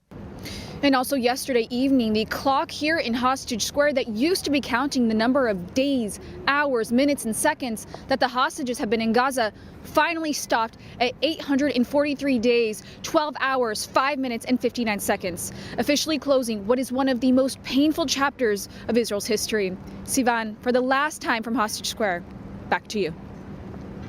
Thank you very much, Andy. U.S. President Donald Trump has launched the new Gaza Board of Peace designed to guide reconstruction and post-war governance. This body, envisioned as a global conflict resolution forum, held its founding ceremony on the sidelines of the World Economic Forum in Davos, Switzerland this month, and nearly 24 countries have accepted invitations to join, with Argentina and El Salvador being some of the latest. U.S. President Donald Trump's ambitious Board of Peace for Gaza continues to attract international attention as new countries agree to participate in the body intended to oversee reconstruction and governance after the long war with Hamas. Originally unveiled by Trump at the World Economic Forum in Davos this month, the Board of Peace is envisioned as a new multilateral framework that could extend beyond Gaza to address global conflicts. Trump has appointed himself chairman, designating him as the ultimate authority over all aspects of Gaza's future administration. So far, more than 24 countries have signed on, including Albania, Bulgaria, Turkey, Pakistan, Morocco, and Kosovo, alongside regional players such as Egypt and the United Arab Emirates, with Argentina and El Salvador being some of the latest. Key Western powers have declined, however, or delayed participation. France, the United Kingdom, Germany, and several Nordic states have either rejected invites outright or are reportedly reviewing the board's mandate, questioning its scope and potential overlap with the United Nations. Israeli officials have voiced mixed reactions, with eyebrows raised over the participation of Pakistan, who has no diplomatic relations with Israel, along with the controversial Turkey and Qatar, who have openly hosted and/or funded Hamas. Furthermore, Hamas itself is reportedly also signaling a desire to be involved in Gaza's post-war governance and is seeking to integrate 40,000 of its members, including 10,000 Hamas police officers, into the technocratic Gaza government, a stance sharply rejected by Israel and many board members who insist that reconstruction must follow demilitarization and disarmament of Hamas. As tensions rise and warnings may come too late, humanitarian groups can't afford to wait. Jamie Geller joins us now to explain how Yad Ezra V'Shulamit is preparing to ensure no one goes hungry if Israel comes under fire. Jamie Geller, thanks for joining. Thank you so much for having me. So recent reports suggest Israel could receive only minutes warning if the U.S. strikes Iran. What does operating under that level of uncertainty mean for humanitarian organizations like Yad Ezra V'Shulamit? The question on everyone's mind is, will there be war? Won't there be war? It's a very unsettling way to live and exist. But the bottom line is we have to be prepared no matter what. We have to make sure that we can get food to the people who are under fire. And how are you preparing on the ground to respond immediately if the situation escalates?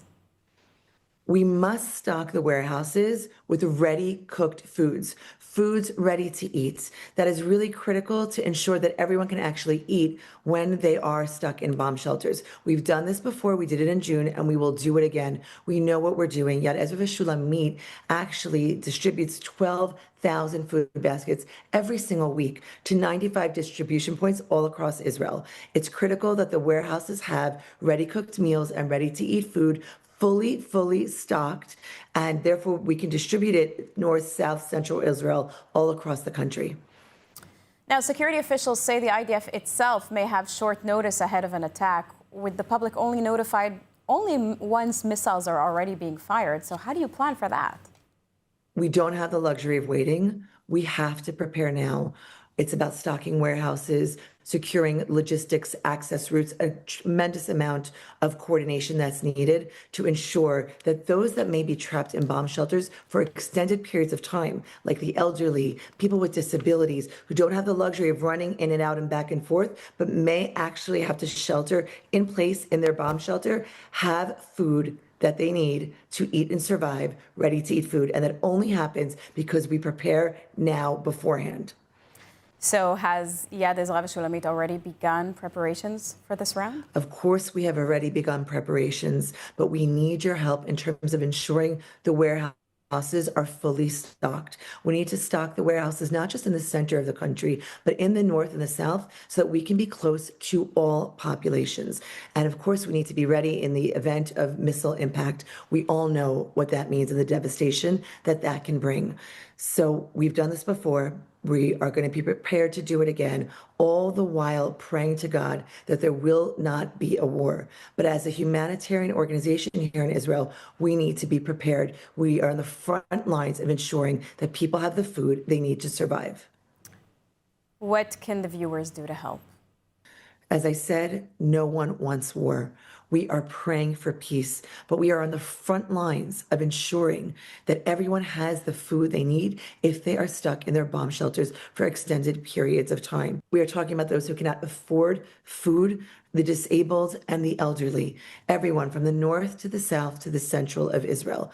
To wait for the first siren is suicide. We must prepare, just as the IDF prepares. The humanitarian organizations of Israel, Yad Ezra V'Shulamit, must be prepared. We need money for gas for the 15 trucks that will be going to 95 distribution points and beyond, from shelter to shelter, if that's what it takes, to ensure people have the food they need to survive this crisis.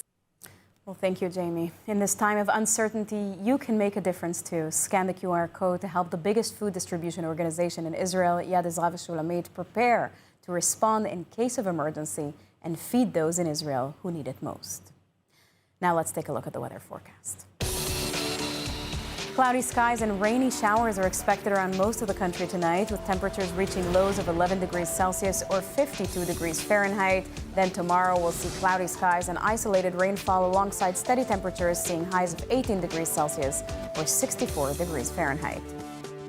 That's a wrap for today's news. For the latest updates from Israel on all your devices, be sure to follow our ILTV channels and keep up with us on social media. That's at ILTV_Israel on all platforms. Stay informed with the latest news straight from the heart of Israel. I'm Sivan Raviv. Be well, be safe, and thank you so much for watching.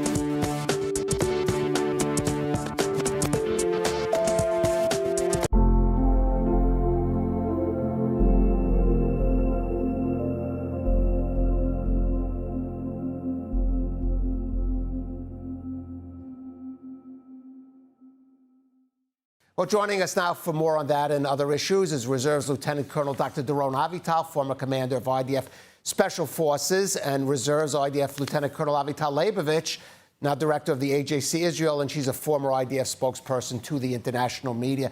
Avital, let me start with you, the return of Ran Gvili, a sense of closure for Israel, but in also opening a new chapter for the country as it deals with what's happening in Gaza. So I just want to address to you, and looking forward now, what is Israel going to have to be especially focused on in Gaza now that the hostages are back? Right. So obviously yesterday was a day full of joy, sadness too, because Ran Gvili unfortunately returned in a coffin, but a little bit of satisfaction of the fact that all the hostages are back and there are no more hostages in Gaza since 2014. Now, having said that, we are looking at the next phase, which is right around the corner. And if I'm reading Trump's peace plan, demilitarization, it's one of the points. Basically, what it says is that all military terror and offensive infrastructure, including tunnels and weapons productions, will be destroyed and not rebuilt. And the big question that now in Israel is being discussed is who will be responsible for that demilitarization, because obviously the big price for Hamas would be the rebuilding, the renovating of Gaza. And that will not happen until this part of disarming takes place. It is unclear at this point who will lead the disarming, because we know that in Kiryat Gat, in the center, which the American CENTCOM has opened, there are representatives from 27 different countries. So far, until this point, none of these representatives of countries has agreed and said, we will be boots on the ground, we will be the ones disarming Hamas. So without this critical point, I don't see how we will make any progress on the second phase. Well, Doron, I want you to pick up on that. And also, there is a sense coming now from some of the U.S. officials, not from President Trump, that perhaps they will be trying to do a thing where there'll be some kind of partial disarming, or the process of demilitarization will begin, and Israel will then also be expected, for example, to start already pulling back from the so-called yellow line in Gaza, maybe, and this could be problematic for Israel. So how, especially on that aspect, how should it react to, say, that proposal? Listen, we have to understand the logic that they are trying to employ here, to apply here, the logic of Trump. We call it in military lingo, it's like a buffer logic. You just set a constraint one after the other. And of course, the first constraint was live hostages, the end of the war. And the second, in terms of the demilitarization, will be, first of all, the heavy weaponry. Because, once heavy weaponry is deposited wherever in Egypt, whatever would be the case, then the distinction between who is a policeman and who is a military man starts to fade. So I think that's the way they think about the logic, the Trump administration, when they talk about this partial resolution of the constraints as they go. In the end, of course, we have to see the tunnels dismantled. For us, this is critical, because you have to understand, if there was an operative surprise, I'm not talking about the intelligence debacle, but in terms of a surprise was the fact that you have this different layer of combat that you have to handle with the tunnels. So we can't have those tunnels existing in Gaza City and all those areas, and dismantling them is part of this demilitarization of Gaza. So heavy weaponry, dismantling of the tunnels, and then what's the next phase is of course connected to who would be the force on the ground that will take control on the civil life, on the security of the citizens and so on. And this would be tricky for Israel and tricky in general. Right, that's a big question. I want to move on to Iran now. Avital, I won't try to ask you to read President Trump's mind, which is very difficult, if not impossible. But just based on the latest comments we're hearing out of Washington and Tehran, do you think we're leaning toward action or to some kind of negotiation? Well, to predict something that President Trump will do is a big risk, I would say. However, I'm reading in between the lines and I'm also hearing the music. And the music says that there's a lot of American forces here in the region that have been mobilized from other locations. For example, the Indo-Pacific after the operation in Venezuela, and also from other areas as well. If I'm also further zooming out, I'm looking at the countries surrounding Israel, then I see additional American forces in Jordan, in Bahrain, and other countries as well. So basically, what President Trump is trying to convey is that we are here, we have the full power, we're ready to act, but. Now, the question of the but can go a few ways. One but can go to a full military action, attack, operation in Iran. But here, we are not clear about the goal. While Israel's ultimate vision, I would say, with Iran is to take down the regime, I'm not sure the American has the same kind of goal. The second but can also go to a negotiation, because we heard recently Witkoff saying that he texts often with the foreign minister of Iran, exchanging messages about a possible negotiation, a possible discussion. So both buts are currently on the table. But one thing is clear. Should the American choose to launch a major operation in Gaza towards the Revolutionary Guards... I'm sorry, towards Iran. Towards Iran. Iran. Yeah. Towards Iran, of course, then they're ready. They have the capabilities, they're ready. In the meantime, until this happens, I have to say, Kalev, I'm surprised at the sleepiness I see all over the world with watching the horrible pictures from Iran. I mean, I think that the Western countries, wherever they are, should expel immediately the Iranian ambassadors from their territory following this very murderous attack we've been seeing for the last couple of weeks in Iran. Right, certainly it's horrific. Doron, if Iran does retaliate against Israel, and it's clearly said it will, how far should Israel go? Should it go all out in the hopes, perhaps, of weakening the regime and aiding the U.S. to perhaps it's seeing it toppled?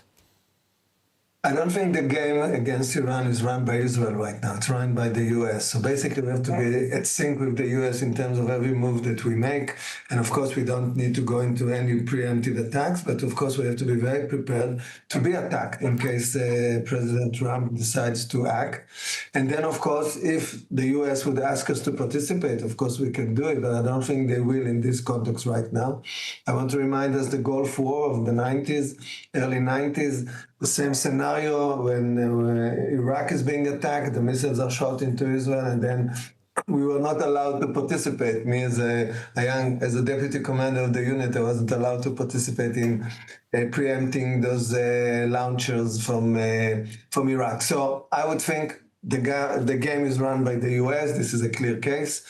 And we have to play along and see what's up. Of course, everybody wants to see the regime change. We and the US. The question is what kind of active steps we can take, what kind of attack, if there will be an attack, would be deployed, would it be an enormous attack, would it be a targeted attack, what would be the consequences? And of course, we have also to take into account that things there can be a chain reaction that we can't foresee.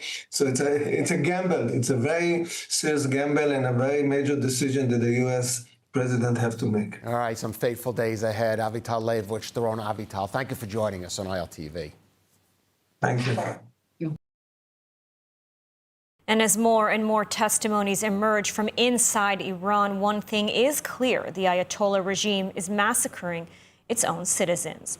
And as the internet blackout continues, little is known about the state of the protest today on the 18th day. And so joining us now to discuss the situation inside of Iran is Iranian activist Lily Mu. Lily, thank you so much for joining us. Thank you. Thank you for having me, and a big condolence to the international community on behalf of Iranians, because if we are getting killed, every person in this country, in this world, is in danger. What the Iranian regime is doing to the Iranian people right now is so atrocious that even in the hospitals, for the families of the wounded, when they go and to find their own children and their families, they are getting shot to death. The bodies of our murdered innocent youth is being thrown in body bags and thrown like garbage in massive, massive lorries, which when they are driving away from those sites, they are pouring blood out from the bottom. It's like a trail, a heavy trail of blood, as if it's a tap of water that's been opened, like a fire brigade and level of pressure. Blood is just, it's unheard of in the entire history of modern history of Iran. The massacre that is taking place in Iran is an atrocity against Iranians and the international community. And we demand that people pay attention and be our voice, take action. And, you know, in light of this brutal crackdown that we're seeing, what is the status of the protests today? Are they still ongoing, or have they largely been crushed? I have been personally called by multiple people who have lost their bodies and have gone to look for the dead. They have said, you can even use our names. I'm not going to, because they need to be on the ground. They said, we have nothing else to lose. Our families are dead, our children in the cars. You know, everybody knows the story of Kian Pir Falak, the 8-year-old young little baby, the son of the rainbow, the son of Iran. He was shot dead by the IRGC. Just like him, thousands of Iranian children have been shot dead just being in the cars. I know of a 16-year-old who opened the front door and was shot dead. His family had to drag his body inside. Yet the people have nothing left to lose. They haven't left the streets. They haven't left this is a battleground between the entire nation of Iran and a monstrous regime that is opening fire and boasting about, you know, the flag of America that they have put so disrespectfully up there and are trying to show rivers of blood. Those rivers of blood are at the hands of this regime. I foresee Iranian people going and drawing hearts in the stars in that flag. Iranian people yesterday in their thousands came in so many major cities across the globe to call out to the President Trump, the President of the United States, in order to ask him to demand he does push and he does come through with his promise. Yeah, you mentioned United States President Donald Trump. He promised that help is on the way, but it's been 2 weeks, over 2 weeks. No external help has arrived as far as we know. So how long can the Iranian people keep these protests going without external assistance? The external assistance is physically on its way. It's on its way in terms of infrastructure as well. We can't rush such an intricate situation, because if this regime is killing Iranian people in such a brutal manner, who's to know they are not going to blow up their own spaces inside of Iran in order to diminish the country and the people? They have already promised an absolute massacre of Iranians. So I have been patiently, yes, relentlessly in this despair, waiting for the promise to come true. And just like me, so many other Iranian people are losing their lives, not just through their emotions, but really bleeding for the fact that Iranians are dying right now. This promise must meet its goal immediately. And our embassies need to be released. Our Washington, D.C. embassy, the Iranian embassy, must be released into the custody of Crown Prince Reza Pahlavi. Our government in exile has to form in its official place. Everything else is in order. Just take action today. All right, Lily Mu, thank you so much for joining us today and for sharing what's happening inside of Iran with the world. I truly appreciate you. Thank you. I'm Israel Chai, Payande Iran, and long live the West. And from Iran to Gaza to Lebanon, tensions are rising in the region. Joining us now to discuss is Colonel Miri Eisen, Senior Fellow at the International Institute for Counterterrorism. Thank you for joining us. Thank you so much. Let's start with Iran. We're witnessing a very serious buildup of U.S. military presence in the region after over 2 weeks of speculation. I mean, what is your assessment of an imminent attack? To have a credible threat, you have to have a credible buildup. So let's first of all say that if the United States wants to attack, they have to build up the forces. But even if they don't want to attack, they have to have a credible threat for the Iranians to come to the table. Lidar, what does the United States want in that sense? Do we want Khamenei, the supreme religious leader, to step down? That's not going to happen. Do we want the entire Revolutionary Guard in that sense to say, you know, we're stepping back? They're not going to do that. So what the United States will need to do is to attack not just the different symbols of government, and Khamenei is not just a symbol. They have to have credible capability to really be able to attack all of the different aspects of the regime. I think the United States has that capability. That does not mean they will attack it, but the credible threat ups the opportunity, perhaps, for those who want it, to allow, if they want it, the Iranians to come to the table and talk with the United States. Now, Iran is continuing to threaten the United States, threatening retaliation, both the United States and on Israel, of course. Should the U.S. decide to strike Iran, I mean, what role will Israel play, and what are the risks to the Israeli home front? So in Israel right now, we're awaiting the U.S. decision. It's up to them if they will or will not attack. To me, almost clearly, if the United States chooses to attack, and they attack the regime sites, which include both the Revolutionary Guard, but also the actual regime, to me, there's no doubt that this Islamic regime will immediately try to attack not just U.S. targets throughout the Middle East, but also Israel. Why are they going to do so? Because for the Islamic regime, in their perspective, it's win-win. You both attack Israel, and sadly, very sadly, Israel today is at the place where if you attack Israel, you're on the right side of the map, which would put Iran in the right side of the map. And I absolutely think that the Islamic regime would want Israel to participate in an attack against them, because again, it shows from the Islamic regime's perspective, Israel being aggressive, even if all we were doing is responding to their attack. So they have an interest to draw us in and to focus on us. And moving to Gaza, I mean, there's really a lot to unpack here. You know, there's reports of U.S. pressure on Israel to open the Rafah crossing, to move to phase 2. We know the last hostage has now been returned, but Hamas has not disarmed. There's growing criticism and questions here in Israel whether the Israeli government has now lost control of the security situation, and if the United States is now in charge, is now calling all the shots, essentially. I mean, what is your assessment on that? So Israel is not inside all the Gaza Strip. Israel realigned on October 13th, and I want to remind all of us, we got back 20 live male hostages. Since then, we've gotten back the other dead hostages. That's very important for our own recovery as a country. It's not just about Oy Hamas, because it's still Oy Hamas. They exist. They want to destroy us. They want to keep their power. But unless we want Israel to go in with all of the implications of our being responsible for the Gaza Strip, somebody else instead of Hamas has to come in and be responsible. So it's a double game, Lidar. On the one hand, we're saying, how can Israel allow somebody else? But if we don't allow somebody else, even if it's not exactly what we want, it means that we have to do it ourselves. That would be, to me, a huge price to pay that I don't think that Israeli society wants to pay, not because we can't, but because we want to recover and rebuild ourselves, and we deserve to be able to do so. Even at the price, though, of having Turkey and Qatar situated on Israel's border.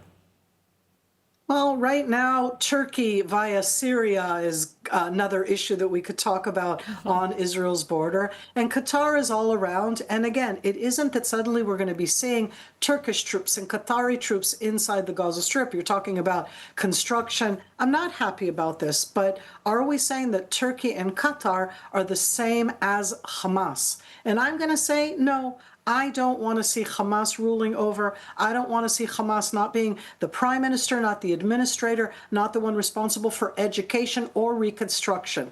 Is it better Turkey or Qatar? To me, it's worse Hamas. So again, you're talking about choices that are not easy ones. Everybody wants, there is no win-win, I'll say, and everybody wants Israel to win and the other side to lose. If at the end there is not a stabilizing force in the Gaza Strip, then either Israel will have to go in, and I don't want that, or we have to let somebody else do it, not exactly the way we want. I really need to see Hamas not in control, even if the price is that part of that control, not all of it, would be Turkey and Qatar, and I'm well aware of how we all view them.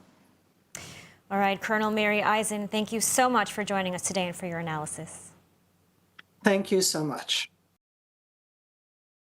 And as tensions mount from Iran to Gaza, we're now joined by retired Colonel Rich Outzen, Senior Fellow at the Atlantic Council, to help us break down what could come next and what it means for Israel. Thank you, Rich, for joining. Good to be with you. So we're witnessing a serious U.S. military presence in the region. What message does it send to Iran at the moment, and what is your assessment of an imminent attack? Well, I think this is a very difficult deterrent situation. I think obviously President Trump, with regards to Iran, is trying to deter the regime from carrying out further massacres of its own people. As you know, Trump's position has been a little bit more reserved maybe than Jerusalem's on this. I think both the attacks on the nuclear program that happened last year and maybe further steps to destabilize the regime. There's many in the region, including in Israel, that would like to see a more forward position. Trump's been a little bit more inclined to say, well, let's try to modify their behavior. But with the news coming out that you've reported that maybe as many as 30,000 Iranian civilians, most of them young demonstrators, were killed by the regime in a 48-hour period, that cannot stand. Trump wants to be a peacemaker, and if it goes on his record that the greatest massacre of civilians since Babi Yar in World War II era, it was while he was trying to deter Iran, it's a bad look. So I think he's sending a message of possible punitive steps and also certainly deterrence to any further massacres of civilians. So it is indeed a bad look for Trump, but it appears as if a strike is still likely. But I wonder, under what conditions might Washington and Trump end up holding back? Well, I think, Trump's a deal maker, so he's going to be looking for specific terms with regards to Iran's regional role. Iran's position, not just its nuclear program, but regionally, has taken massive blows, as you know, over the last year and a half, both because of Israel's military operations, because of operations against the Houthis and the Saudis reasserting themselves in Yemen, the collapse of the Assad regime in Syria. So I think Trump's going to be looking for a modus vivendi, some sort of indication from the Iranians that they're going to stop. They're just going to stop this failed attempt to destabilize and control their neighbors, and that also that they're going to engage in some sort of more meaningful dialogue on the nuclear program. We can't let them reconstruct that, not from Israel's perspective and not from the Americans. I think the nuclear negotiations, that file probably remains central to this. And if they continue to prevaricate and obfuscate, then I think a strike becomes more likely. Now, Iran has said any attack on its leadership would be an all-out war. What would a conflict like that look like, in your opinion? And what risks does that pose for Israel? What should Israel brace for? Well, I think we've seen sort of the extent of Iran's capabilities to directly strike, either at the U.S. Through naval means and mines and rockets and missiles, and also the ability or the attempt to strike at Israel directly with air assets, with drones primarily, but also missiles. They're just not that good at it. The Iranians have neglected their conventional forces and their air and air defense forces for, the entire period since the revolution in 1979 in favor of these sort of quasi-clandestine proxy wars that they have fought. I think we could indeed see another wave of launched drones and missiles sent at Iran. I think that there are Iranian sleeper cells in Europe and the United States, not so much in Israel, that could engage in sabotage. I think they'll try, and they've tried in the past, direct assassinations. We know that there's been Iranian agents arrested in the United States previously for trying to assassinate Iranian dissidents and even to try to go after U.S. political figures up to and including the president. They talk a big game. The truth is they have fairly limited direct capabilities to strike, but they can certainly kill some people and blow some things up, and I think that would be what they'll try to do. Now, moving on to Gaza, the U.S. envoys are pressing to reopen the Rafah crossing. And even before the return of the last deceased hostage, Ran Gvili, what does Israel see as the security risks of opening Rafah?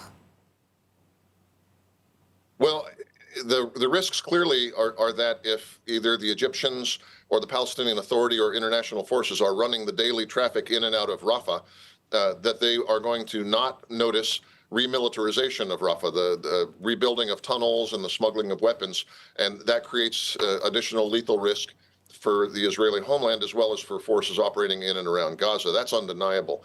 The devil is in the details, though, and the problem here is that Rafah is an important lifeline for the civilians of Gaza, and clearly with the Kushner plan and Witkoff plan to reconstruct Gaza, you've got to have an economic lifeline. So how do you do that? How do you have an economic lifeline that also respects Israel's security red lines? And that's the dilemma.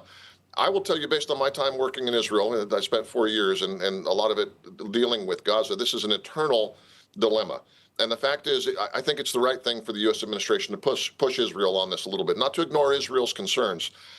But there is a clear preference for security logic and sort of a deprioritization of economic logic here. And that's not the path to peace. That's just the path to having a few more decades of this same problem. So I understand the Israeli sensitivities, and we do need to do more in terms of security guarantees once Rafah is reopened.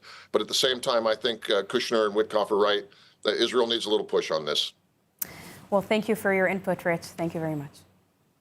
Thank you. And I'm pleased to be joined now by Norman Rule from the Center for Strategic and International Studies, who served 34 years in the CIA managing operations relating to the Middle East. Thanks for joining us today. My pleasure. Before moving to discuss battle plans for Iran, as a longtime Middle East operator, what do you make of this Trump-led Board of Peace as it relates to bringing a solution for post-war Gaza? The president is in essence reshuffling the deck. He has a history of looking at problems and rejecting architectures that have been in place for long periods of time without solving the situation. This is actually consistent with his, not only with his worldview, but with his approach to problems. I've watched them deal with situations in the past, and they basically look at a problem and say, how have we handled it for many years? What has it got us? What is our approach moving forward? And if they hear that the approach is to do exactly what we've been doing for many years, they move on to a dramatic new approach and to see where that leads. And that brought about the Abraham Accords, and I can see why this new approach would fit that paradigm. So we'll have to take a look somewhere down the road and see how it's doing. All right, let's switch over to Iran. If you were tasked with coming up with a battle plan to bring down the regime in Iran, what might it even look like?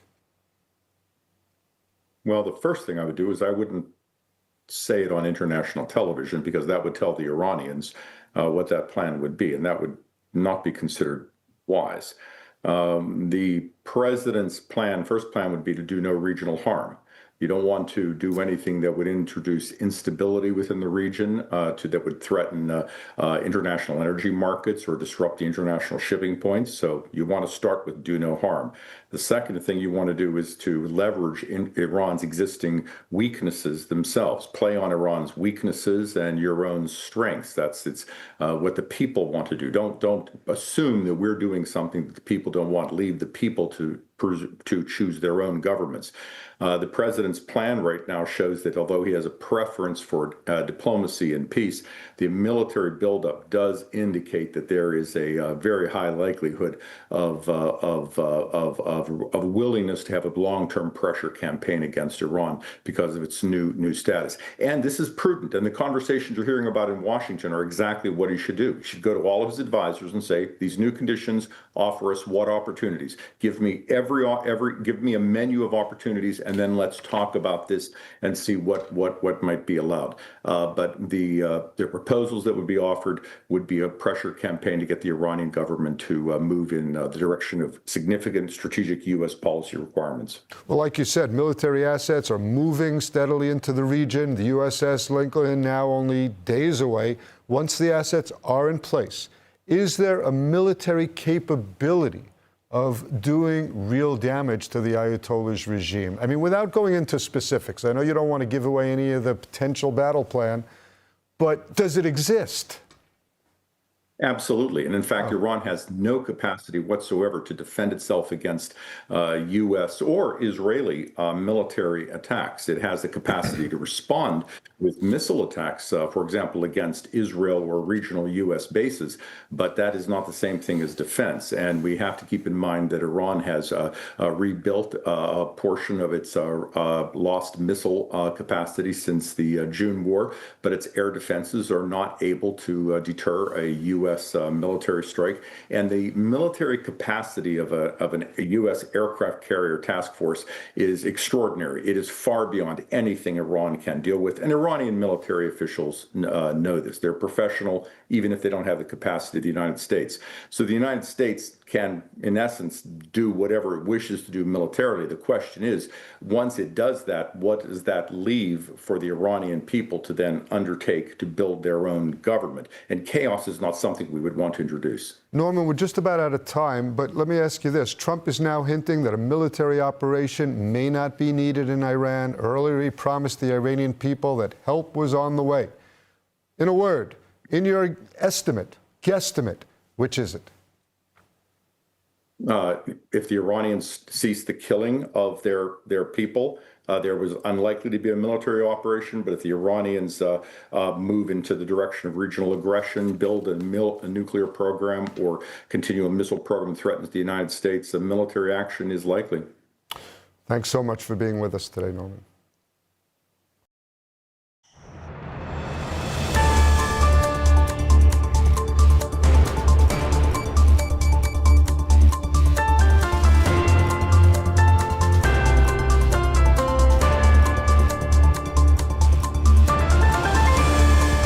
Welcome back to ILTV on the Hour. I'm Alec Pollard, coming to you live from Israel with the biggest stories in the region. With the return of the last hostage, Ran Gavili, the U.S. is eager to press forward with Phase 2 of its Gaza plan, even as Israel warns that Hamas continues to rearm and recover. The IDF announced this morning a recommendation to immediately halt entry of approximately 4,200 supply trucks each week into the Gaza Strip after the goods were taxed by Hamas to pursue its rearmament. The defense establishment says that unless a fundamental change occurs, renewed fighting in the Gaza Strip is inevitable, claiming that Israel is not leading but being dragged by Qatar under the auspices of the U.S. The Trump administration wants to see heavy weapons such as rockets and missiles decommissioned immediately, with personal arms registered to the technocratic body's police force through an internationally funded buyback program. Hamas must not have any role in the governance of Gaza, directly or indirectly, in any form, period. All military, terror, and offensive infrastructure, including tunnels and weapon production facilities, will be destroyed and not rebuilt. International, independent monitors will supervise a process of demilitarization of Gaza to include placing weapons permanently beyond use through an agreed process of decommissioning and supported by an internationally funded buyback and reintegration program. Meanwhile, Israel is demanding that Gaza's new police force be allowed only handguns, while assault rifles and other heavy weapons are handed over. Now, the U.S. continues its preparations for a possible military operation against Iran as more fighter jets and bombers arrive at bases of Arab allies who are being briefed about the proceedings. Saudi Defense Minister Khalid bin Salman Al Saud met U.S. military staff today in Washington, possibly in the same briefings with IDF Intelligence Chief Major General Shlomi Binder, who is also in Washington. Trump's latest warnings follow his promise to help Iranians against those involved in the brutal and unprecedented crackdown on the mass uprisings in the country earlier this month, in which the regime killed, according to some estimates, more than 36,000 civilians. Meanwhile, Iran is threatening to strike back against the U.S. and Israel if attacked, claiming 1,000 new military drones have come in recent days under operational use. Today, Commander-in-Chief Amir Hatami said the army maintains and enhances its strategic advantages for rapid combat and imposing a crushing response against any aggressor. The European Union has finally declared the Islamic Revolutionary Guards Corps as a terrorist organization. Let's listen to the Vice President of the European Commission, Kaya Kalas.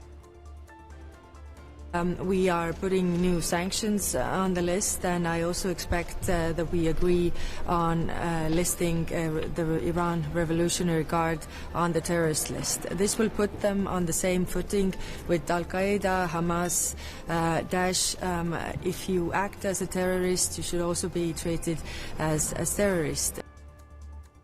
The IRGC is the most powerful internal security body in Iran and the main executor of the mass killings of demonstrators in recent weeks.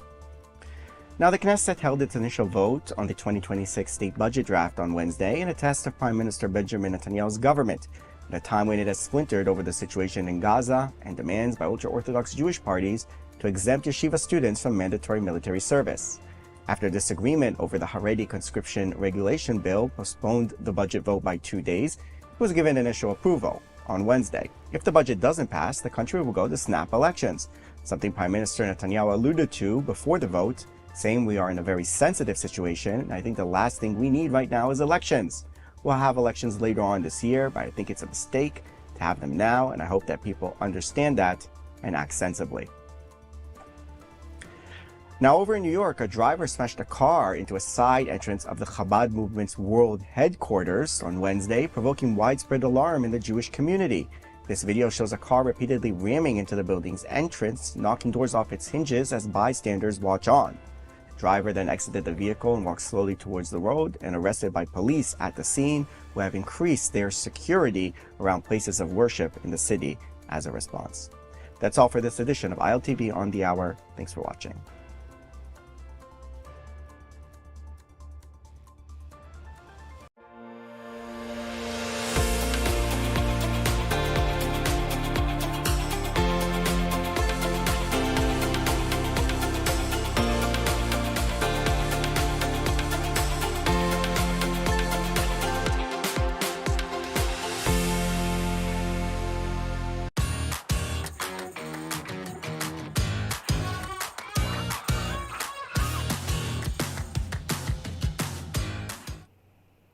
Good evening, I'm Ayan Hoffman, and welcome to Insider.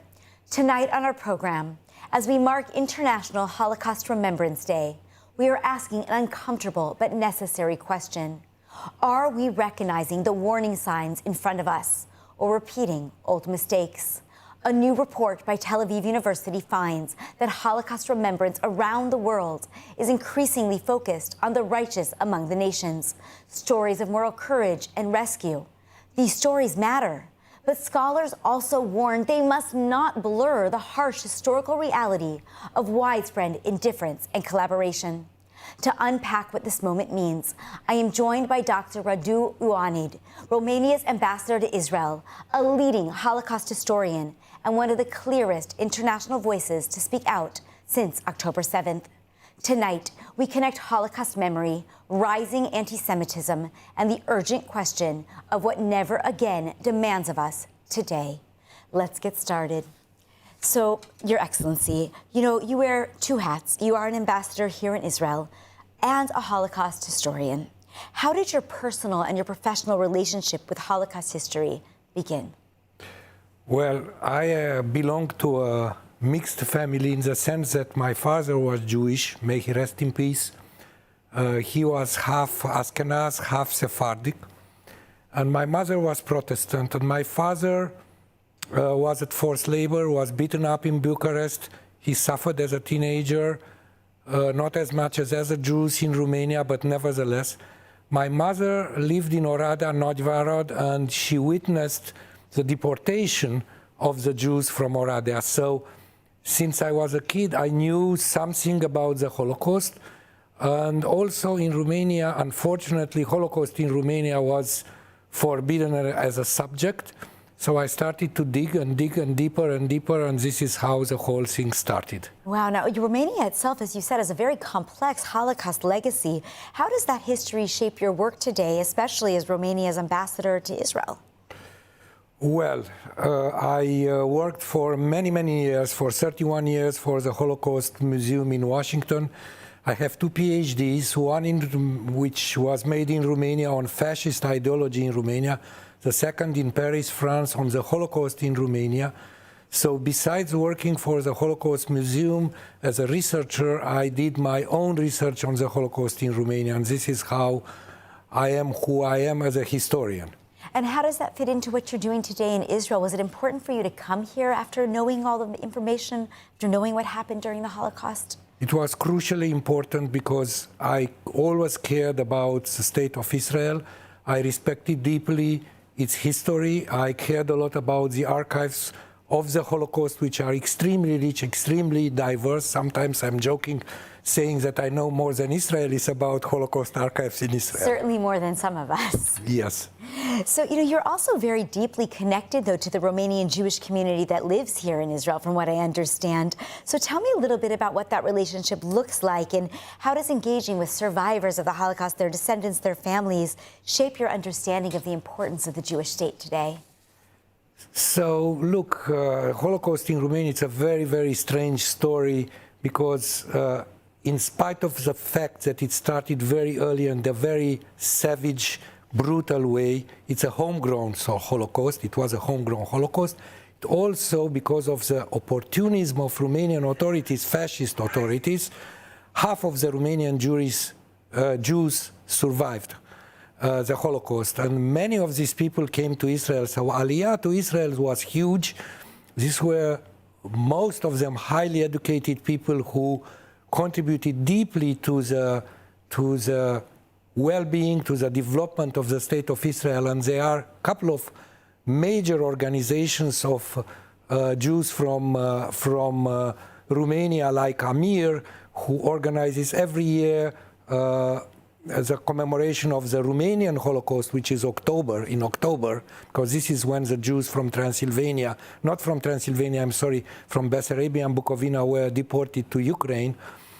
And also HOR, it's another organization which also does important work for the Romanian Jews originating from Romania.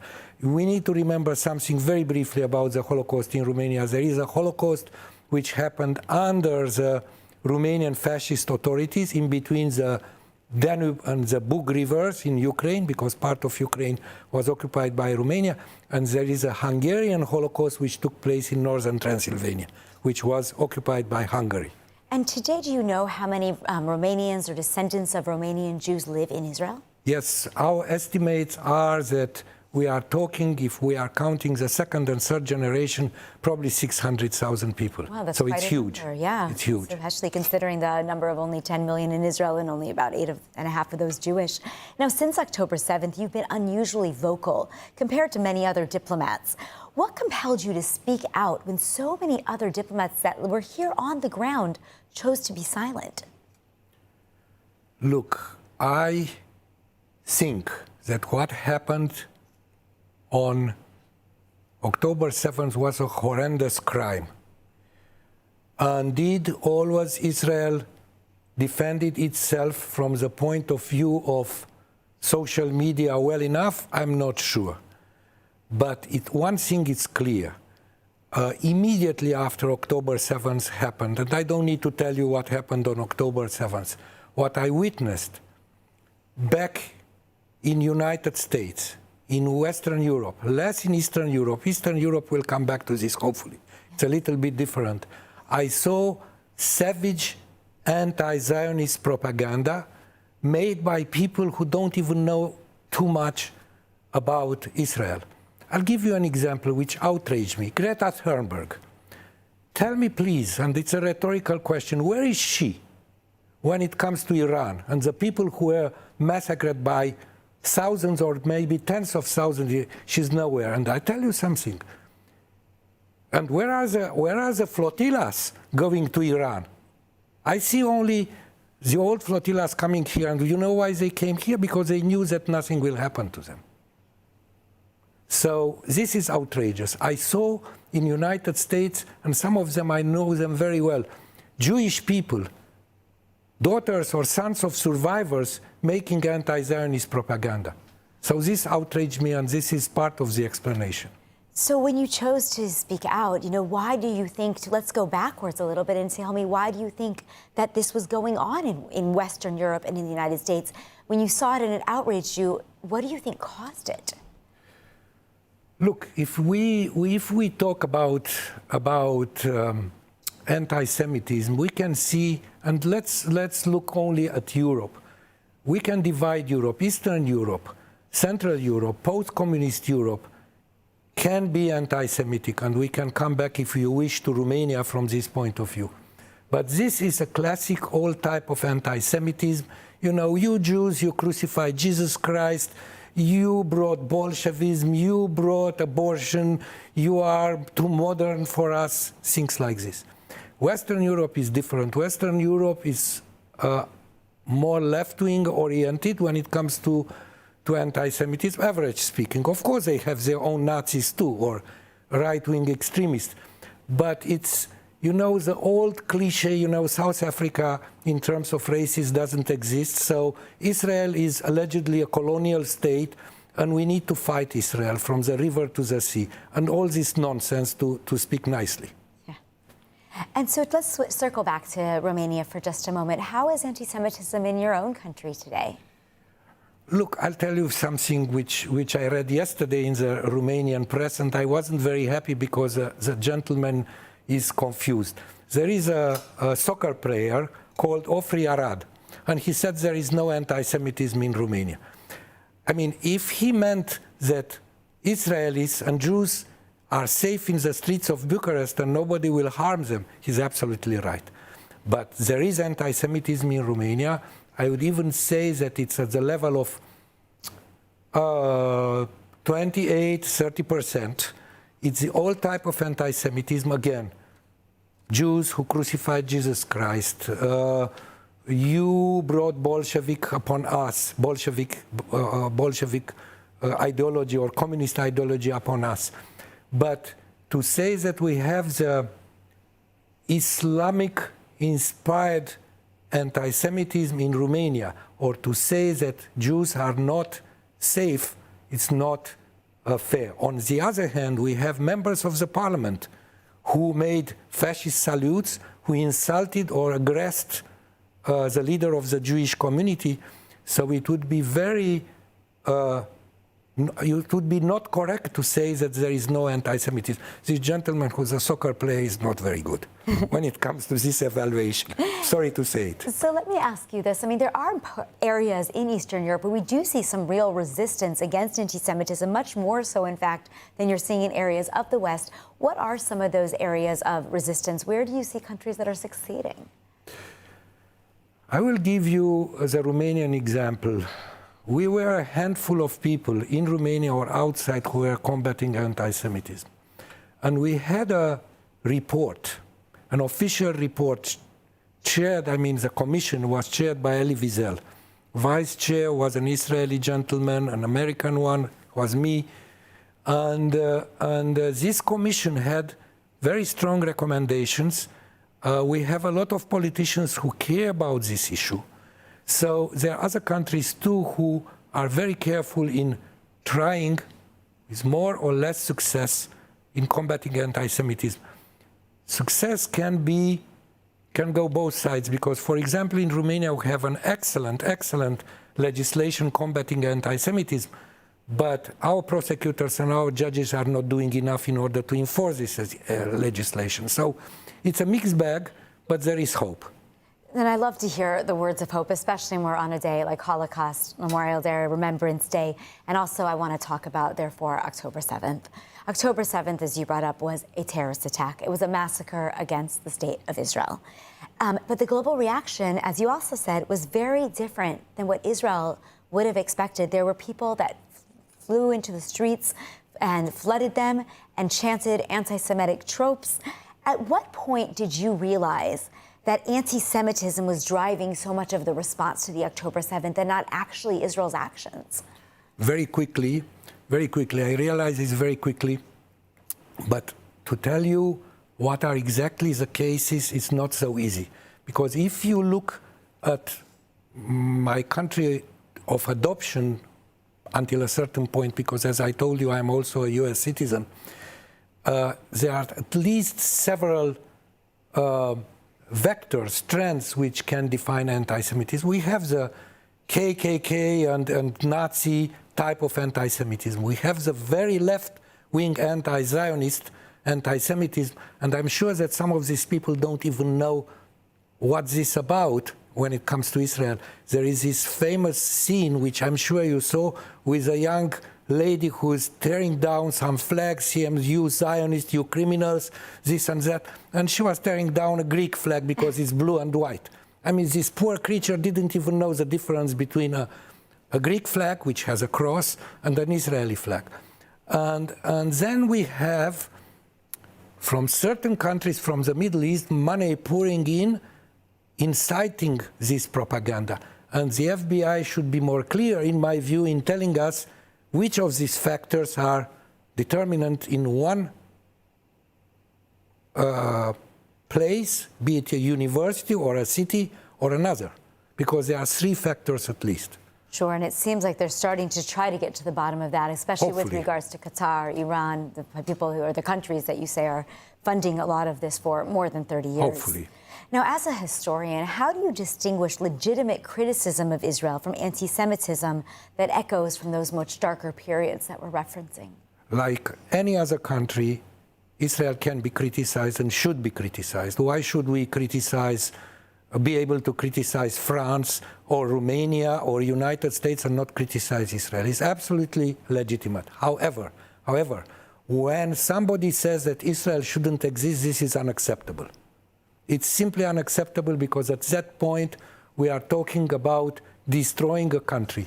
And why shouldn't a country made by Jews, many of them survivors of the Holocaust, not exist when any other country can exist? And which are the other countries which are denied existence? So we are dealing here with a very, very simple and basic matter, the right of this country to exist.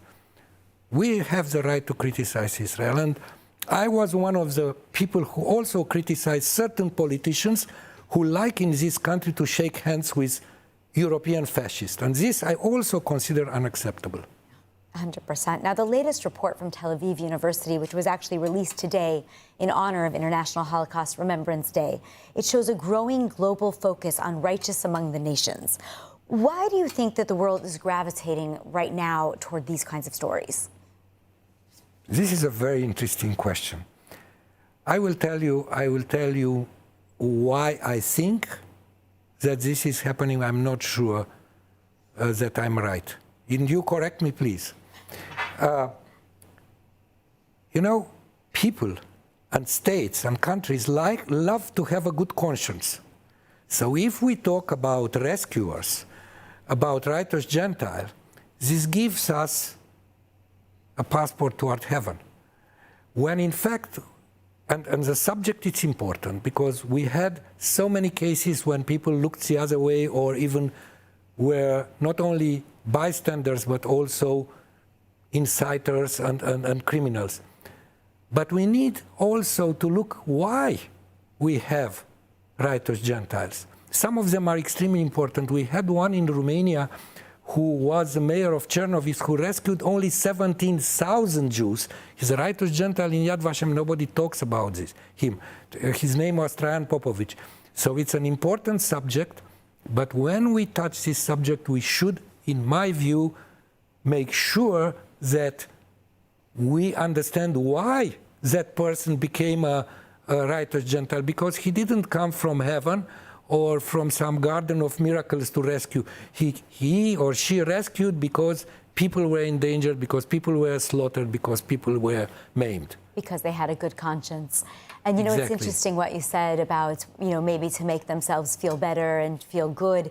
And I would think today, especially when these countries have rising anti-Semitism, they're going back to the stories of the righteous Gentiles. This is, again, just my opinion, back to yours. Maybe to make themselves feel better also about what's going on. It's about feeling good about something which wasn't so good. Yeah, 100%. Now, is there a danger, though, that focusing on those rescuers allows societies to avoid confronting the more broader responsibility that they had during the Holocaust, maybe focusing only on that and not on what actually happened?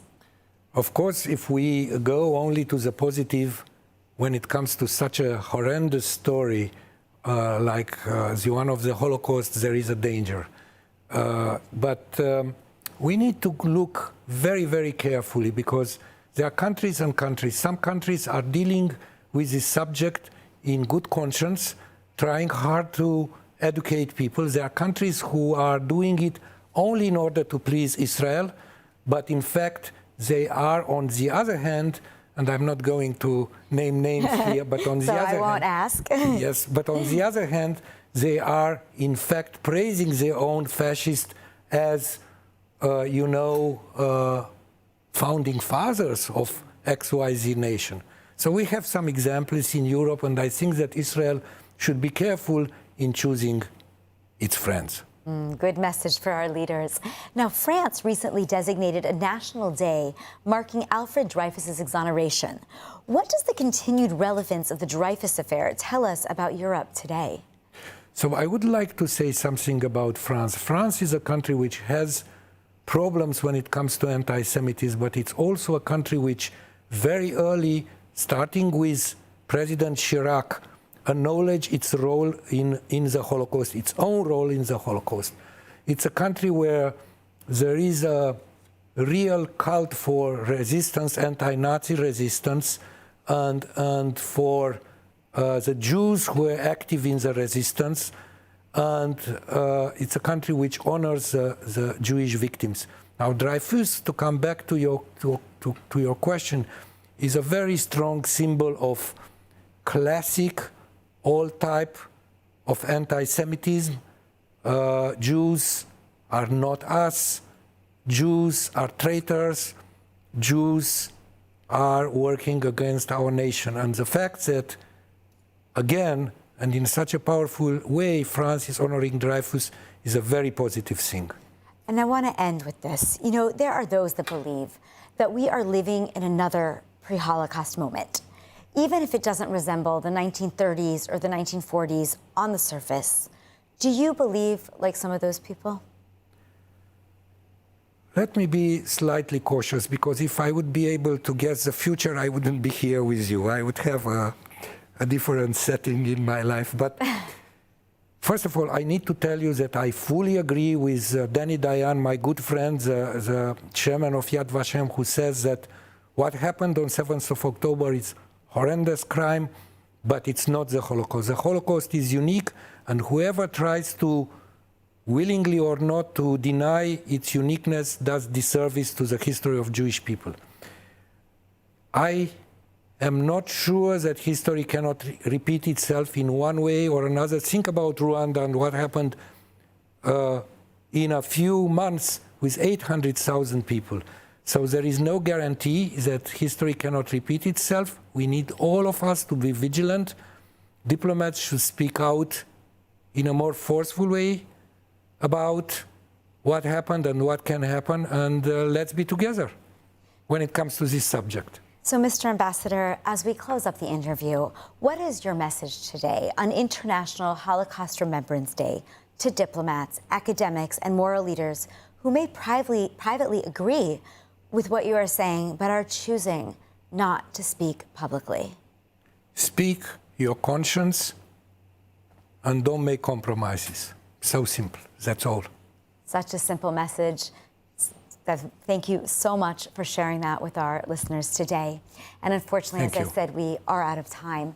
So I really want to thank you for being here. Thank you. Yes. Now, if you found this discussion valuable, please check out the ILTV podcast for a further series of in-depth interviews on YouTube, Spotify, or wherever you get your podcasts. I'm Ayan Hoffman. Thanks for watching. We'll see you next time.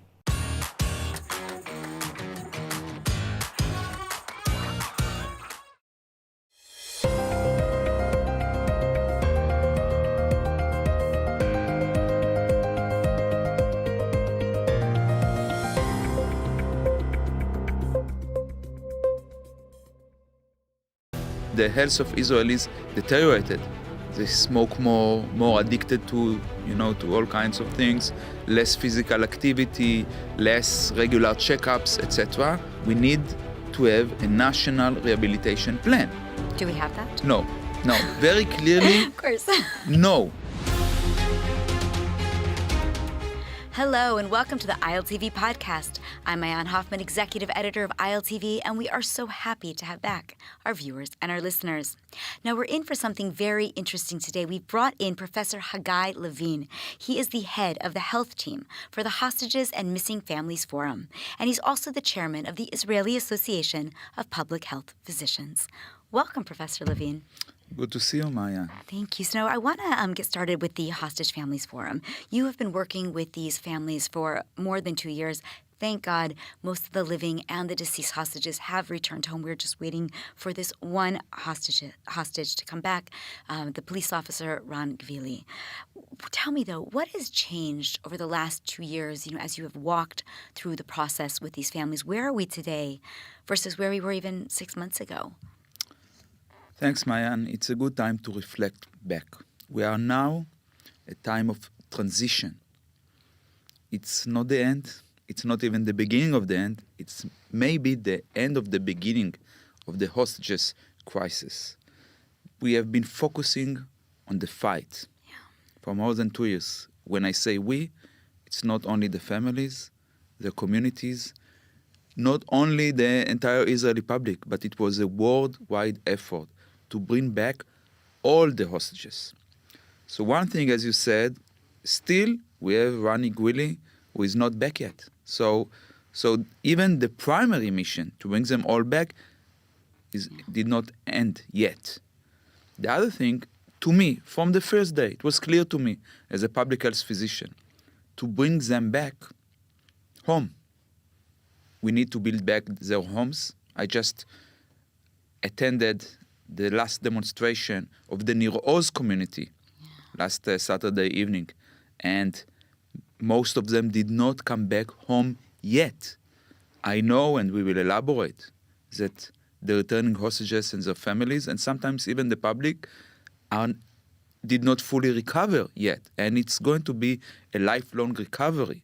So I'm just saying, we had this stage of fight for return, with some attention to recovery. Now the focus is to the recovery, with still attention to Ronnie Gwili, who needs to be returned. And as a doctor of public health, you obviously look beyond the individual to society as a whole. So what is the hostage crisis, something that has lasted literally this long, more than 2 years, really? What does it do to our country psychologically? Are we still the same society that we were before October 7th? Clearly not. I must say it's integrated, because we have October 7 massacre, built upon great tension in the Israeli society. We have the mass hostage taking. We have the process of longing for the hostages, the fight, and we had war in multiple sites at the same place. So you cannot really separate this entire experience in general. Although we try, by the way, for our research we try, but it's very difficult to distinguish. Also personally, it's difficult to distinguish. Now, it's life-changing, obviously, for the people that were at the center of the hurricane, like the hostages and their families. But as public health physician, I see how it changed society. Now, I'm always optimist. I want to say it's a crisis. I met with the Dr. Tedros, the Director General of the World Health Organization. I recommended him, based on my experience, that massive hostage taking should be acknowledged as public health emergency of international concern. Because as we saw from our studies and from reality, which you probably spoke with other, scholars, it affects geopolitical issues, and it affects, as you say, psychologically, the people, the feeling of trust, solidarity, security change.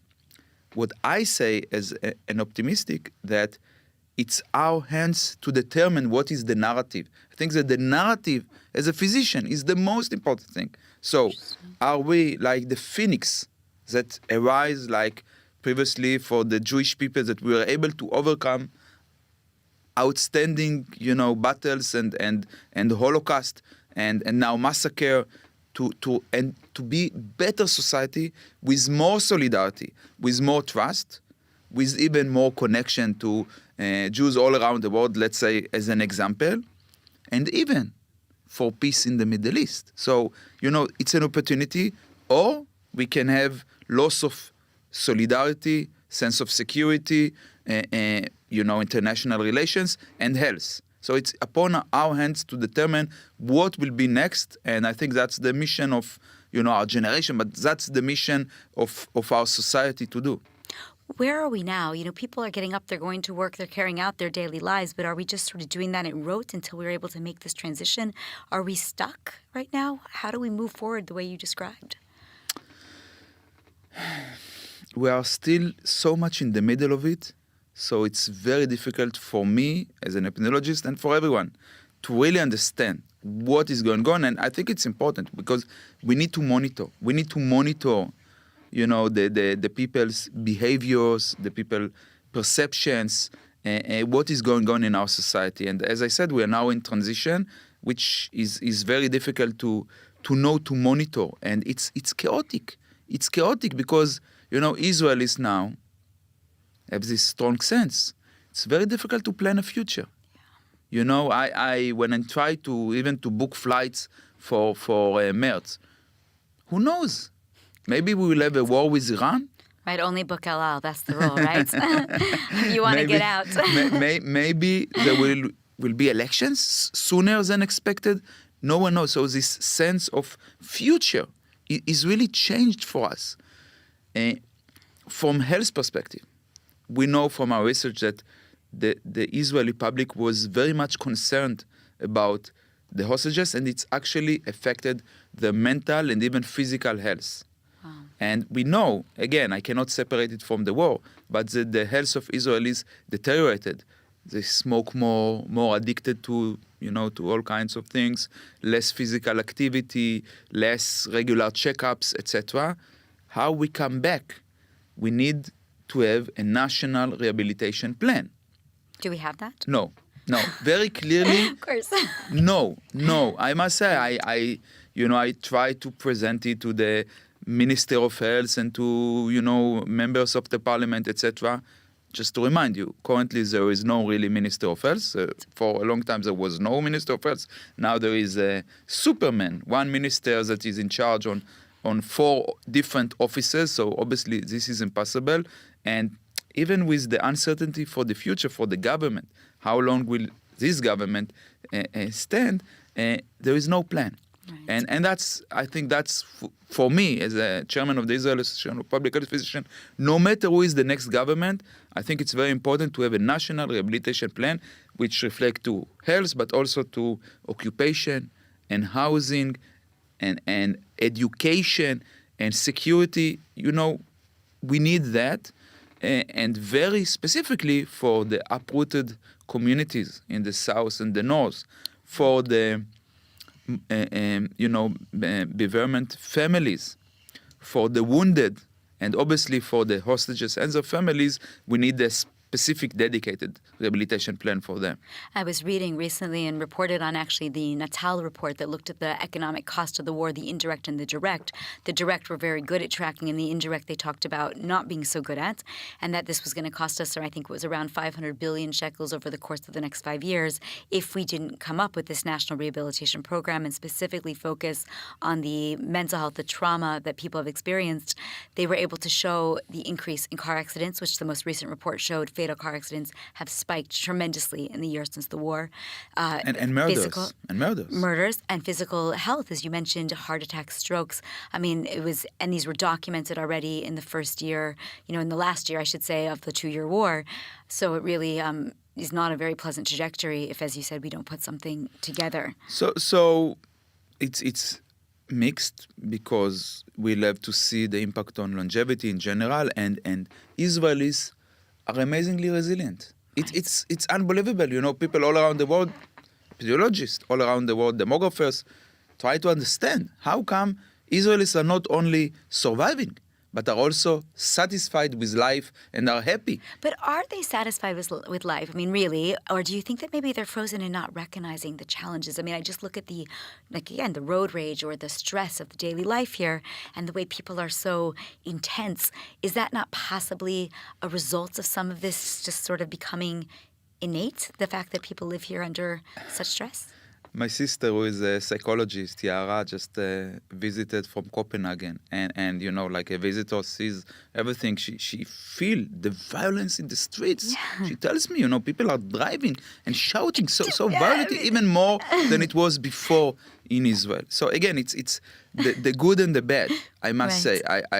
I'm trying to be optimistic and to say that Israelis, you know, survived the Yom Kippur War trauma and the Intifada and other traumas and sustained function and resilience. Also, they are satisfied with life. I totally agree with what you hint, that it's actually, we are on a bridge of a fall. We can fall, we can collapse. That can also happen, especially the internal tension. The problem with solidarity, that's why the issue of whether or not everyone needs to serve in the military or not, it's a justice question. It's very important because if, you know, there are people that are exempted, it's a problem for the internal unity, which is very important. And it's really impact for health. What we know both in health and for the Israeli society that is remarkable about the Israeli society is the strong ties, the communal ties, the friendship ties. I think that is the secret of Israelis, is the friendship, even of people that you don't know. Yes, others know. Yeah, if you see someone fall in the street, many people will come to help. And I want to believe it's still true. It's upon us to see how we heal. The political figures have to, you know, to stop this violence and try to heal and to focus. Unfortunately, I don't see that currently as a priority. I can say that from professional point of view, we have our values and competencies that guide us. And I actually prepared for you an acronym, the principles that we need to follow. So we have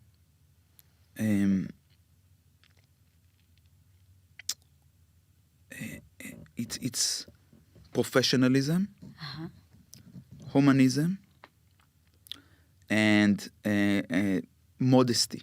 So the right order is modesty, professionalism, and humanism. Okay. That's what we need. We need to be modest. We don't know how to treat Israelis nowadays. It's as you ask, it's a totally new era of people coming out of the war, out of the ambiguous loss of worrying about the hostages. They don't, we the professionals don't know how to treat that. So we need to be modest and to learn all the time what's working and what not. Then we need to be professional. We need to collect data systematically. It's possible. That's what we need to do. We need to define. That's the data that we need in order to rehabilitate the country, the people, and we need to collect the data, and we need humanism. We need to put the people at the center. That's why, and again, that's not necessarily what we plan to discuss, but it's all connected, that, at the middle of the hostages crisis, Ben-Gvir, the minister of the police, wanted to promote the death penalty. And he was told by Prime Minister Netanyahu that this is not the right time because it will actually risk the hostages. And now, after bringing back the living hostages, he's promoting the death penalty. And I came to the parliament to tell him that, for the very least, from public health point of view, that's against humanism. If the country, is applying death penalty, and that's not good for public health in Israel. You can argue, you can say it's needed for security reasons. Most security personnel say it's not needed for security reasons, but I want to stress that it's dangerous for public health. Now, I want to take us back to the hostages for just a moment. We were all, as you mentioned, very nervous about how they would appear when they returned home. Thank God most of them that came back alive are physically alive, but now we're starting to learn more about the situations, what happened to them, and also finding out some of the longer term effects, especially some of the hostages that came back a little bit earlier that they're going to have. Can you walk me through how quote-unquote sick these people are? What are the ailments that we're seeing, and how long is the actual physical rehabilitation for these hostages? So first of all, it's heterogeneous. It's not the same for everyone. Of course. Depends on their own, attributes, resilience, medical background, on the environment they were in captivity, how much food they got, whether they're injured or not, and how they were treated by their guards, and of course it's physical and mental. Now, if we look, for example, for Romi Gonen, this brave young woman who shared with us recently how she was sexually assaulted, which no one knew, and again, she's so strong and inspiring. We don't understand what is going through her. She was also injured physically, and she needed, again, people did not realize, she was hospitalized for 5 months after she was released. So she was came back, walking, speaking, okay, she looks okay. But no, even this amazingly resilient woman suffered so much. And, I'm sorry for giving her as an example, but she spoke, and it's important to show us what it means. So again, focus on the positive side, and as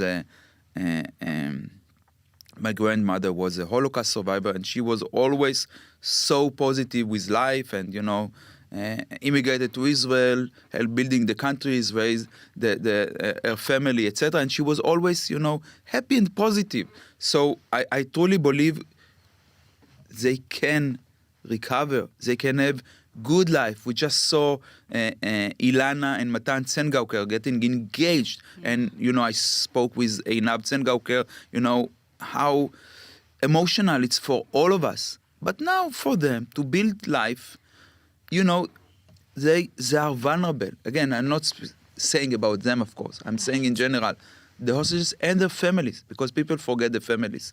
The families endured outstanding suffering over, many of them, for 2 years of not knowing what happens with their beloved. This is mind-blowing. This is stress that impacts the body and the soul. I want to investigate. I don't know exactly, the science of it, but we know that sometimes people can survive emergency mode, and when they get out of emergency, then you see the collapse. Right. You see people commit suicides.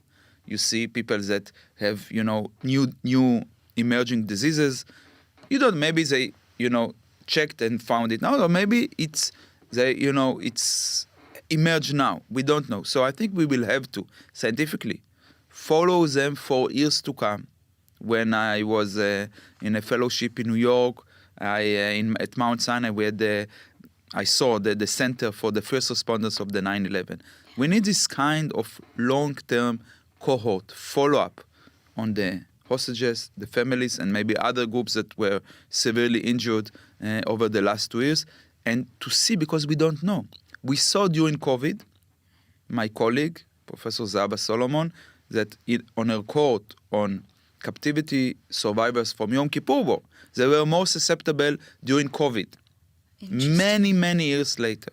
We know from studies at the Hebrew University that Holocaust survivors may have manifestations many years later. So there is an impact, even transgenerational impact. There is an impact on society. We have to study, we have to treat, we have to follow. We should not think that everything is okay because things look on the outside okay. But as we learned from Holocaust survivors, people can recover even the hardest times. And I think the key factor here, as we learned from Viktor Frankl, the Jewish Austrian psychiatrist, men search for meaning. If there is meaning, as Hirsch, Goldberg, Pauline was quoted in Captivity, if there is a meaning, you can survive anyhow. So again, it goes back. Israel needs to retell its own story. the hostages, released hostages, need to find their life story. Maybe they plan to become one thing. Now they may want to be someone else, and it's their decision what to do. We need to be there to support them. When we talk about what we're going to see, as you said, we need research. We don't know what we're going to see. We can't predict. But we have principles. But we have principles. So when you talk about suicide, for example, you brought that up. Are we going to see more suicide? What I understand is that we're expecting that this year, as the war is sort of dying down, we're going to see a huge increase. And I have been noticing in the news, day in and day out, whether it's a soldier, somebody from Nova who survived, more and more names of people who have committed suicide 2 years after whatever they experienced. What do we think in 2026 that's going to look like? What kind of percentage increase in suicide in the country are we expecting? Not only that we don't know, it was not determined yet. And, this week we had a webinar with over 200 participants who are from the different disciplines treating trauma in Israel. And it was remarkable, fascinating, and, even just the interdisciplinary perspective. People, social worker, psychologists, physicians, nurses, they bring different views to the table. And what I'm saying, I gave as an example, imagine that we had this national plan, and imagine that we had public figures like a minister of health who is a psychologist, who would come to the people and speak with them and say, I care about you. Tell me what you need. We will come to visit you and see what are your needs. We'll do needs assessment. And again, there is no one easy solution. We need to use technology. Maybe people that needs first emotional help can utilize even, new methods.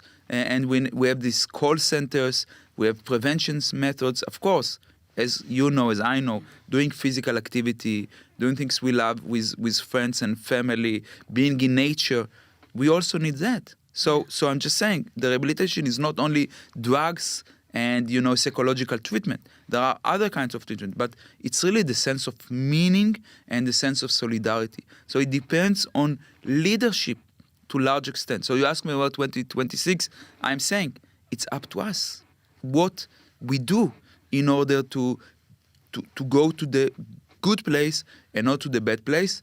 And I was with my family now. My sister Yarad, my other sister Osnat, she also came from Copenhagen. And, we discussed for 2026. And I just don't know. And that's the modesty we need. We shouldn't think okay, it's going to happen. No, maybe not. We can do things to avoid it. And I'm optimistic, but I'm very concerned because I see signs that we have collapse. And Professor Levin, you talk about this national resilience plan or this plan that we need, rehabilitation plan that needs to be implemented. Obviously, Israel might not have the funding, might not have the resources, but if you could have that plan really be built exactly as you envision it, tell me about the different pillars and how each of them would work. How quickly would we need to get this implemented, and who would be in charge of each one? You mentioned a psychologist who's Minister of Health. What would it look like? Just, in 5 minutes, just sort of map the program for me. Very good. It's difficult, and, as a chess player, the first thing is that even if you have a bad plan, you need to have a plan. So I'm just saying, currently we don't have a plan at all. Right. Okay, so first let's have a plan. Let's have someone in charge. And actually my students at the Hebrew University, they build such a plan with my guide, and we looked for different alternatives, like who is in charge. Okay, the Ministry of Health, the Ministry of Welfare, the Prime Minister Office, the Social Security, the HMOs. Okay, there are different options. And I'm just saying, there is no one correct answer. But give me the one that you think should be in place. Well, one thing that is critical, I think, is about communities. I think we need to strengthen communities. Okay. And there, in general in Israel, and we saw it in COVID times, there are some countries that they have health department in every municipality, in every city, not in Israel. Okay. I think we really need that because the municipalities, that's the boots on the ground. Mm-hmm. They know the people, but currently they don't have the tools. They are not feeling like we are in charge of community welfare and health. No, they should be. So we need health departments in the municipalities. I think that we have a gap in the professional health sector in Israel. For example, for nurses, the average for OECD countries is like 9.5 nurses per 1,000, and in Israel it's like half or a bit more than half. So we have a huge gap in number of nurses, some gap in number of physicians, especially at the periphery of Israel. So we need more healthcare professionals. We need to have health in all policies. Even in the rehabilitation of the communities in the north and the south, there is no health plan. In general, it's not on the table. So just by having this health in all policies approach will be much better off. And again, it's specific solutions. There is no one solution like a magic bullet that can heal everyone. But we have, some steps. I think that with that, I as a scientist, I always believe in having monitoring and surveillance in place. And then altering your plan to meet the data that you find. Exactly. If we understand that, females at the age of 30 to 50 are a very vulnerable, neglected group because they, with people going to the reserve army, mainly males, and the wives at home, endure the 2 years, the war, etc. I'm just saying as an example, and I know that there is a specific group that is attending that. Maybe we need, to pay attention and to provide them the support they need. The money is there, I must tell you, because we know that the government spends a lot of money on all kinds of things, and the money is there. And also, just to say, and it's about the future in general, the worst enemy of public health is war. Now, obviously, and as an officer in the IDF in the past myself, in the paratroopers brigade, security is very important, and Israel had to defend itself. But still, if we can provide a peaceful future without war, it will be great help for public health in Israel. Well, and certainly that is the dream of all Israelis. Now, we're going to run out of time, but I do want to wrap up with just one question that is actually unrelated from all of the things that we have been speaking about. But so we're going to zoom out for a moment because I was reading that there's this growing discussion about Israel potentially distancing from the World Health Organization, potentially pulling out, like America stopped providing a lot of funding. From a public health perspective, what would that mean? And could it ultimately hurt Israel? Explain to me why we would do this and if it's a good idea. Mayan, I think it's all related. It's related to the same principles that we said: modesty, professionalism, humanism. Israel always saw itself as a country among the nations, and we put effort on international collaborations. It's important. Now, we need the World Health Organization much more than the World Health Organization needs us. We are not the United States. Right. Okay, the United States is very big. They have their own, agenda. That's something else. Israel needs this, even just for the lab resources, for the data sharing, for mutual learning, etc. We need the World Health Organization. Unfortunately, there is a growing group in the Israeli society that want to live in Sparta-like country, as Prime Minister Netanyahu said, to live, our own, autocratic position without any relation to the outside world. He didn't even really meant it, obviously, because he knows that international relations are so important. But there are other groups, like the new nominated head of the Health Committee, the Parliament, Limor Sonar-Melech, who really believe in that. Now, this is not possible in health, not in science, not in other issues. We really need, and it's risky if we do. I have my own criticism on the World Health Organization, both for the stand on hostages and for COVID and for other things. That's totally fine. We need to criticize, but we need to be part of the game in order to influence. If we distance ourselves from the outer world, it's only worse for Israel. And it was never the Israeli way to distance ourselves. So I think this is very dangerous. I think it's related to the anti-science, anti-humanism approach that we see, and it's not anything to do with being religious or not being religious, being right or left-wing. It's about, core values that were like 99% of the Israelis, and now this 1% of small group became 5% or even 10%, and this is really endangering our country and our health. Right, and certainly if we learned anything from COVID, it's that health knows no boundaries and no borders. So, Professor Haggai Levine, thank you so much for joining today. Thank you very much, Maya. For more than 200 years, when Israel's most vulnerable needed help, Kol El Chabad was there. When families can't afford food, when seniors are alone, when children are struggling to survive, Kol El Chabad steps in with meals, essentials, and dignity. Right now, thousands of families across Israel are counting on that help. And you can make sure it reaches them. Your donation doesn't just give charity, it gives hope, it gives strength, it saves lives.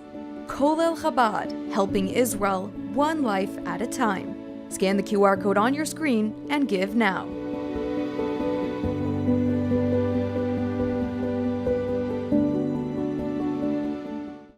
ILTV News, your source for Israel in English. Reporting from the ground where it happens, as it happens. An authentic, trusted voice in daily Israel news. Airing on 11 international TV channels and now launching a 24/7 Israeli news channel. Reaching millions every month across all social platforms. Independent, real, powered by truth. We don't just report, we connect. Thanks to a worldwide community that stands for truth. This is ILTV, your source for Israel in English.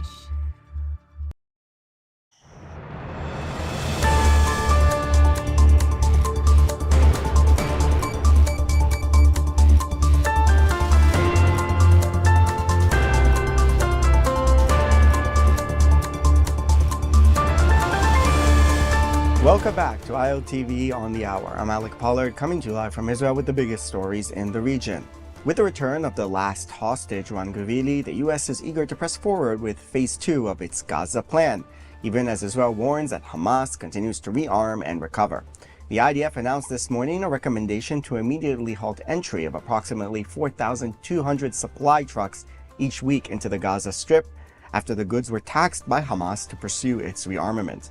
The defense establishment says that unless a fundamental change occurs, renewed fighting in the Gaza Strip is inevitable, claiming that Israel is not leading but being dragged by Qatar under the auspices of the U.S. The Trump administration wants to see heavy weapons such as rockets and missiles decommissioned immediately, with personal arms registered to the technocratic body's police force through an internationally funded buyback program. Hamas must not have any role in the governance of Gaza, directly or indirectly, in any form, period. All military, terror, and offensive infrastructure, including tunnels and weapon production facilities, will be destroyed and not rebuilt. International, independent monitors will supervise a process of demilitarization of Gaza to include placing weapons permanently beyond use through an agreed process of decommissioning and supported by an internationally funded buyback and reintegration program. Meanwhile, Israel is demanding that Gaza's new police force be allowed only handguns, while assault rifles and other heavy weapons are handed over. Now, the U.S. continues its preparations for a possible military operation against Iran as more fighter jets and bombers arrive at bases of Arab allies who are being briefed about the proceedings. Saudi Defense Minister Khalid bin Salman Al Saud met U.S. military staff today in Washington, possibly in the same briefings with IDF Intelligence Chief Major General Shlomi Binder, who is also in Washington. Trump's latest warnings follow his promise to help Iranians against those involved in the brutal and unprecedented crackdown on the mass uprisings in the country earlier this month, in which the regime killed, according to some estimates, more than 36,000 civilians. Meanwhile, Iran is threatening to strike back against the U.S. and Israel if attacked, claiming 1,000 new military drones have come in recent days under operational use. Today, Commander-in-Chief Amir Hatami said the army maintains and enhances its strategic advantages for rapid combat and imposing a crushing response against any aggressor. The European Union has finally declared the Islamic Revolutionary Guards Corps as a terrorist organization. Let's listen to the Vice President of the European Commission, Kaja Kallas. We are putting new sanctions on the list, and I also expect that we agree on listing the Iran Revolutionary Guard on the terrorist list. This will put them on the same footing with Al-Qaeda, Hamas, Daesh. If you act as a terrorist, you should also be treated as a terrorist. The IRGC is the most powerful internal security body in Iran and the main executor of the mass killings of demonstrators in recent weeks.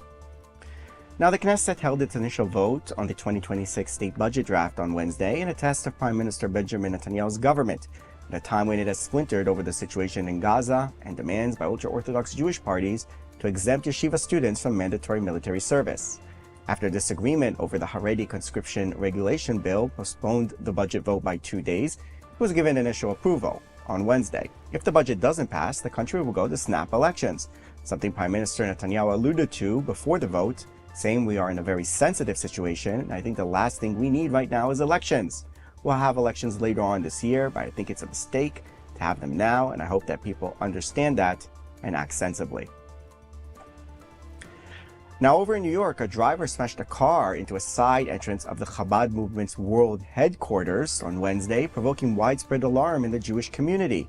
This video shows a car repeatedly ramming into the building's entrance, knocking doors off its hinges as bystanders watch on. The driver then exited the vehicle and walked slowly towards the road and arrested by police at the scene, who have increased their security around places of worship in the city as a response. That's all for this edition of ILTV on the Hour. Thanks for watching.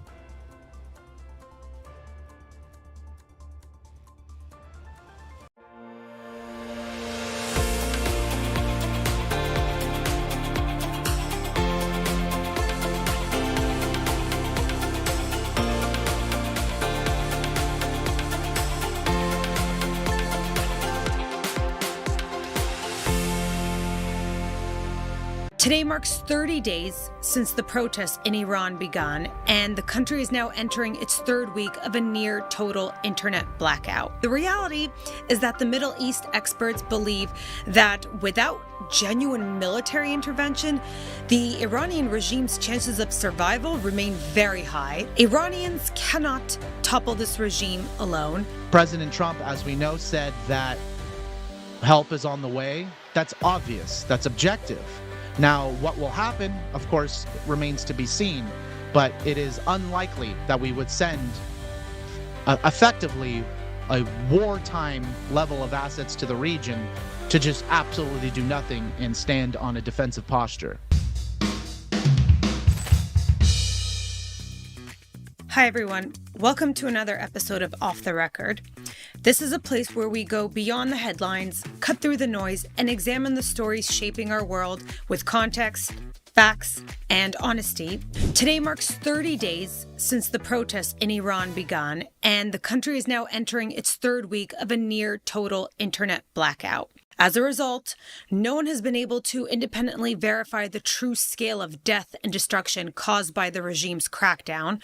Quite frankly, I haven't been able to find a single credible analysis or prediction of how the situation may unfold in the coming weeks. The disinformation surrounding Iran right now feels almost intentional, designed to obscure reality and overwhelm the truth, and of course, to keep the U.S.'s plans as ambiguous as possible. What is clear, however, is that the clouds of war are still looming over Tehran. U.S. President Donald Trump has made it clear that military action remains on the table. At this point, there's still no official death toll in Iran, precisely because independent verification is impossible. The U.S.-based human rights activist news agency says that so far it's verified about 5,459 deaths, while professionals collecting available data from hospitals and medical teams report figures closer to 36,000 fatalities. Those numbers are compiled from classified documents, field reports, and accounts from medical staff, witnesses, and the victims' families. It is believed that the majority of these killings occurred on January 8th and 9th, when we saw what officials described as a dramatic spike in deaths. During those days, regime security forces reportedly opened fire on protesters nationwide, including the use of snipers positioned on rooftops and trucks mounted with heavy machine guns. According to officials, the death toll was so high that evacuation systems collapsed, body bags ran out, and heavy trucks were used in place of ambulances. There's also evidence received, including photos, that some people were executed by security forces while receiving treatment for their injuries in hospitals. Additionally, local accounts in Iran indicate that the regime is withholding bodies to use as propaganda, possibly preparing for a potential escalation with the U.S. so that they could later claim those deaths were caused by U.S. strikes. At the same time, opposition outlets are also reporting that the regime's security forces pressured Iranian medical staff to alter hospital records, downplaying gunfire deaths and changing the causes of death to obscure the scale of the crackdown. If this is true, this would represent yet another attempt by the regime to conceal its crimes from the international community. Now, all of this is awful and difficult to swallow, and we've spent weeks discussing what can be done to help Iranians at this time. And the reality is that the Middle East experts believe that without genuine military intervention, the Iranian regime's chances of survival remain very high. Iranians cannot topple this regime alone. Based on what little we have been able to see, it is clear there appears to be no limit to what the regime is willing to do to its own people. So the question remains, how does one effectively topple a regime that's prepared to kill even hundreds of thousands of its own citizens to stay in power? Meanwhile, there are new reports that Supreme Leader Ali Khamenei has moved into a special underground shelter in Tehran after military and security officials in Iran assessed an increased risk of a potential U.S. attack. If military action were taken to topple the regime, Khamenei would be the #1 target. He has ruled the country for 36 years, dictating Iran's nuclear ambitions, its support for terrorist organizations across the Middle East, and the systematic repression of his own people. The underground facility is described as a heavily fortified site with interconnected tunnels. According to these reports, Masoud Khamenei, the Supreme Leader's third son, has assumed day-to-day management of his father's office, and it now serves as the primary channel of communication with the executive branches of government.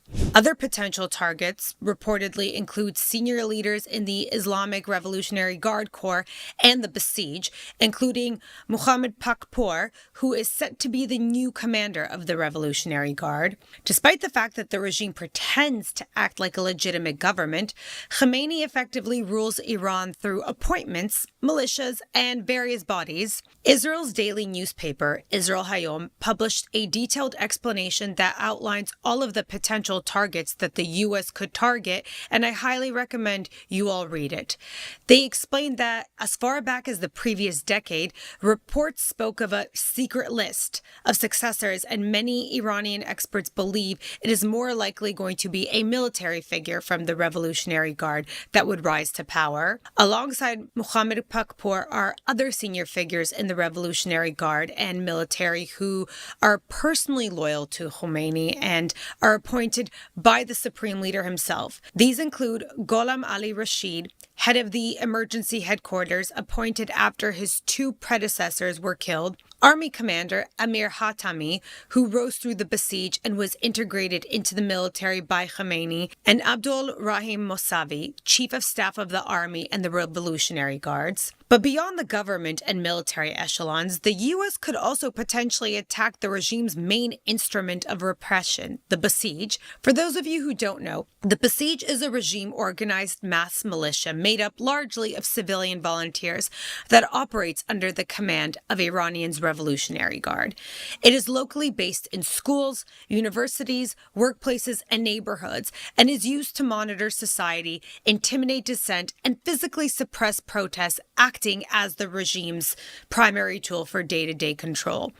In the videos that we see of armed forces dressed in civilian clothes that are attacking protesters, or those thugs in motorbikes ramming through crowds and shooting protesters, those are the besieged. Alongside regime figures, the U.S. could also target a number of strategic sites, intelligence, security, police, and oil infrastructure sites. Now again, there's no telling what the U.S. is actually planning, whether or not there's a concrete operation against Iran, or if Washington has just decided to wait this out for the headlines to move on and for public attention to shift elsewhere. But what we do know is that one of the president's main reasons for halting an attack no longer appears to be true. On January 14th, at a press conference, Trump told reporters that the regime had halted planned executions of Iranian protesters. But Israeli intelligence has reportedly presented contradictory evidence. Now, it turns out that the source that claimed that the executions were no longer proceeding came from Iranian President Masoud Pezeshkian. However, intelligence obtained by the U.S. administration with the assistance of Israel includes what described as unequivocal evidence that the executions did, in fact, take place. We've also been monitoring the USS Abraham Lincoln aircraft carrier of the United States Navy. It is under the responsibility of CENTCOM, and it's been making its way to the Oman Gulf. From what we understand, it will take several more days to up to a week for the carrier strike to reach within striking distance of Iran. To help us make more sense of all of this, we are joined by Travis Hawley. Travis is a former intelligence analyst in the U.S. Air Force and the National Security Agency. He was also a Hebrew translator and media analyst at the U.S. Central Command CENTCOM. Travis, welcome to the show. Thank you for having me. Thank you. And I think I need to let our audience know that it's very early for you. And I, at the last minute, because of the situation going on, asked you while you were still sleeping to come on the show. So I really, really appreciate that you're here. I want you to start off by telling our audience a little bit about yourself and the work that you do. Sure. So my background is I did intelligence in the U.S. Air Force and additionally at the National Security Agency. My focus was on Middle East, North Africa. And I also was a Hebrew translator and a media analyst at U.S. Central Command. Nowadays, I'm actually just running my own business, an open source intelligence business, digital investigations. And on the side, I'm doing some analysis on national security issues, whether here domestically in the U.S. or as we see it now, the wars that are continually happening in the Middle East. So correct me if I'm wrong, you were in Israel on October 7th and during the Iran war.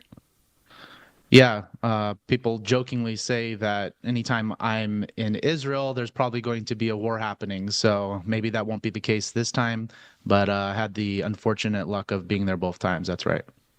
When he says people, he means me. I'm one of people that says that about Travis. So I want to ask you first off about any parallels that you're seeing between the sort of disinformation campaign that was leading up to the war with Iran and what we're seeing now. Look, we're swimming in disinformation and misinformation. I think everyone sort of realizes that now, that it's hard to believe anything we see online. And we're living in this post-truth era. So absolutely, there's really an onslaught, incessant amount of fire hose of disinformation and misinformation, not just at the nation state level. It's not just coming from our adversaries. It's coming from our own journalists, our own citizens. So absolutely, there's a lot of misinformation, disinformation mixed together right now. This is the case. I would just say for people to understand this is the status quo, and for people who are working in intelligence and media now, it's really imperative that we actually can try to the extent possible to be more patient and diligent in trying to find what is true now, because we're just literally swimming in it. So then I guess my question for you about that would be, what would the balance be between, trying to shed light on crimes that the regime is committing when they're doing everything in their power to try to hide it? The way that the public speaks about it is what creates pressure to the U.S. government and other international bodies to take action against Iran. So how do we balance that by also ensuring that we're not spreading misinformation and also ensuring that the appropriate action is going to be taken if it needs to be? Yeah, I think there is also a huge difference between what is happening in Iran right now and, say, what happened in Gaza the last couple of years in terms of misinformation and getting the truth out. So the Iranians do not have the motive to put out lies. They don't need to put out lies. They're being massacred in the dozens of thousands. We have the videos. This isn't AI. There isn't some kind of AI campaign coming from Iran right now, as there was from Gaza and other places as well. So I would actually say from a baseline, the level of so-called misinformation or disinformation that may be coming out of Iran is extremely low compared to the other proxy countries, such as Gaza. So I actually, for once, can say that most of what we're seeing coming out appears to be the truth, and that's a horrific truth. And for that reason, as it's dribbling out due to the internet blackout, it is on us. We have the responsibility to push this far and wide, so that yes, we can push the people in power, not just in the U.S., not just in Israel, but let's say Europe. They're also doing literally nothing. The UN doing literally nothing. So as this content and these massacres continue to come to light, we need to ironically show the darkness that has taken place over the last 2.5, almost 3 weeks now in Iran. I mentioned earlier that it's impossible right now to trust anything, that I don't think that any analysis is accurate. I don't think any of the leaked reports of Israel making some request or the U.S. changing its mind, it all just feels like intentionally crafted misinformation, very similar to what we saw leading up to the Iran war, where, the U.S. was very open and willing to be sitting down and having nuclear negotiation talks, and then the very next day, Israel took action and struck. So do you think there's an element of that going on right now? Yeah, it depends on your level of cynicism. And what I mean by that is, of course, there's what we call strategic deception or propaganda, information operations. We have a slew of lingo for it. And if you want to give the government and the militaries credit, you could say a lot of what we're seeing may be strategic deception. However, I think in this modern day, we don't necessarily need strategic deception because the population is doing it for us. Now, that's uncontrolled because it goes in narratives that the government and the military have less influence over. But for example, the Trump administration, or we could even say the Netanyahu administration, doesn't necessarily need to seed deception out there when the media and people on social media are just actively willingly do it without any necessary seeding of that. So I agree that it's very hard to know what is happening, whether it is official deception or whether it's just our populations and media spreading every headline they possibly can, any shiny object, any AI video that looks real. So yeah, I totally agree with you, but it would be hard for me to disentangle or divorce the actual official strategic deception from what is just organically happening. I guess you're right. And I guess that's just me being a little bit hopeful that the U.S. is actually, making whatever moves it needs in order to help these protesters.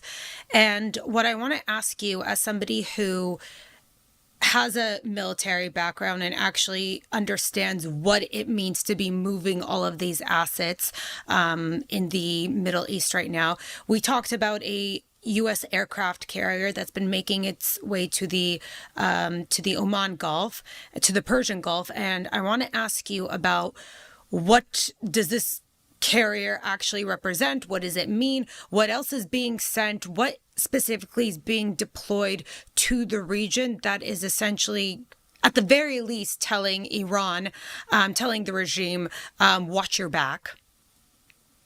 Yeah, and this is where there's a difference between deception and reality. Is we can actually just track, to the degree open source allows us to, we can track real assets moving into position. We don't need to rely on what someone said on social media or what the media said or rumors. We can just count the amount of assets moving into the region, both officially declared and monitored. So yes, the USS Abraham Lincoln redeployed from the South China Sea to, we don't know its exact destination, maybe Gulf of Oman, Persian Gulf, Arabian Sea, to the operating area of U.S. Central Command.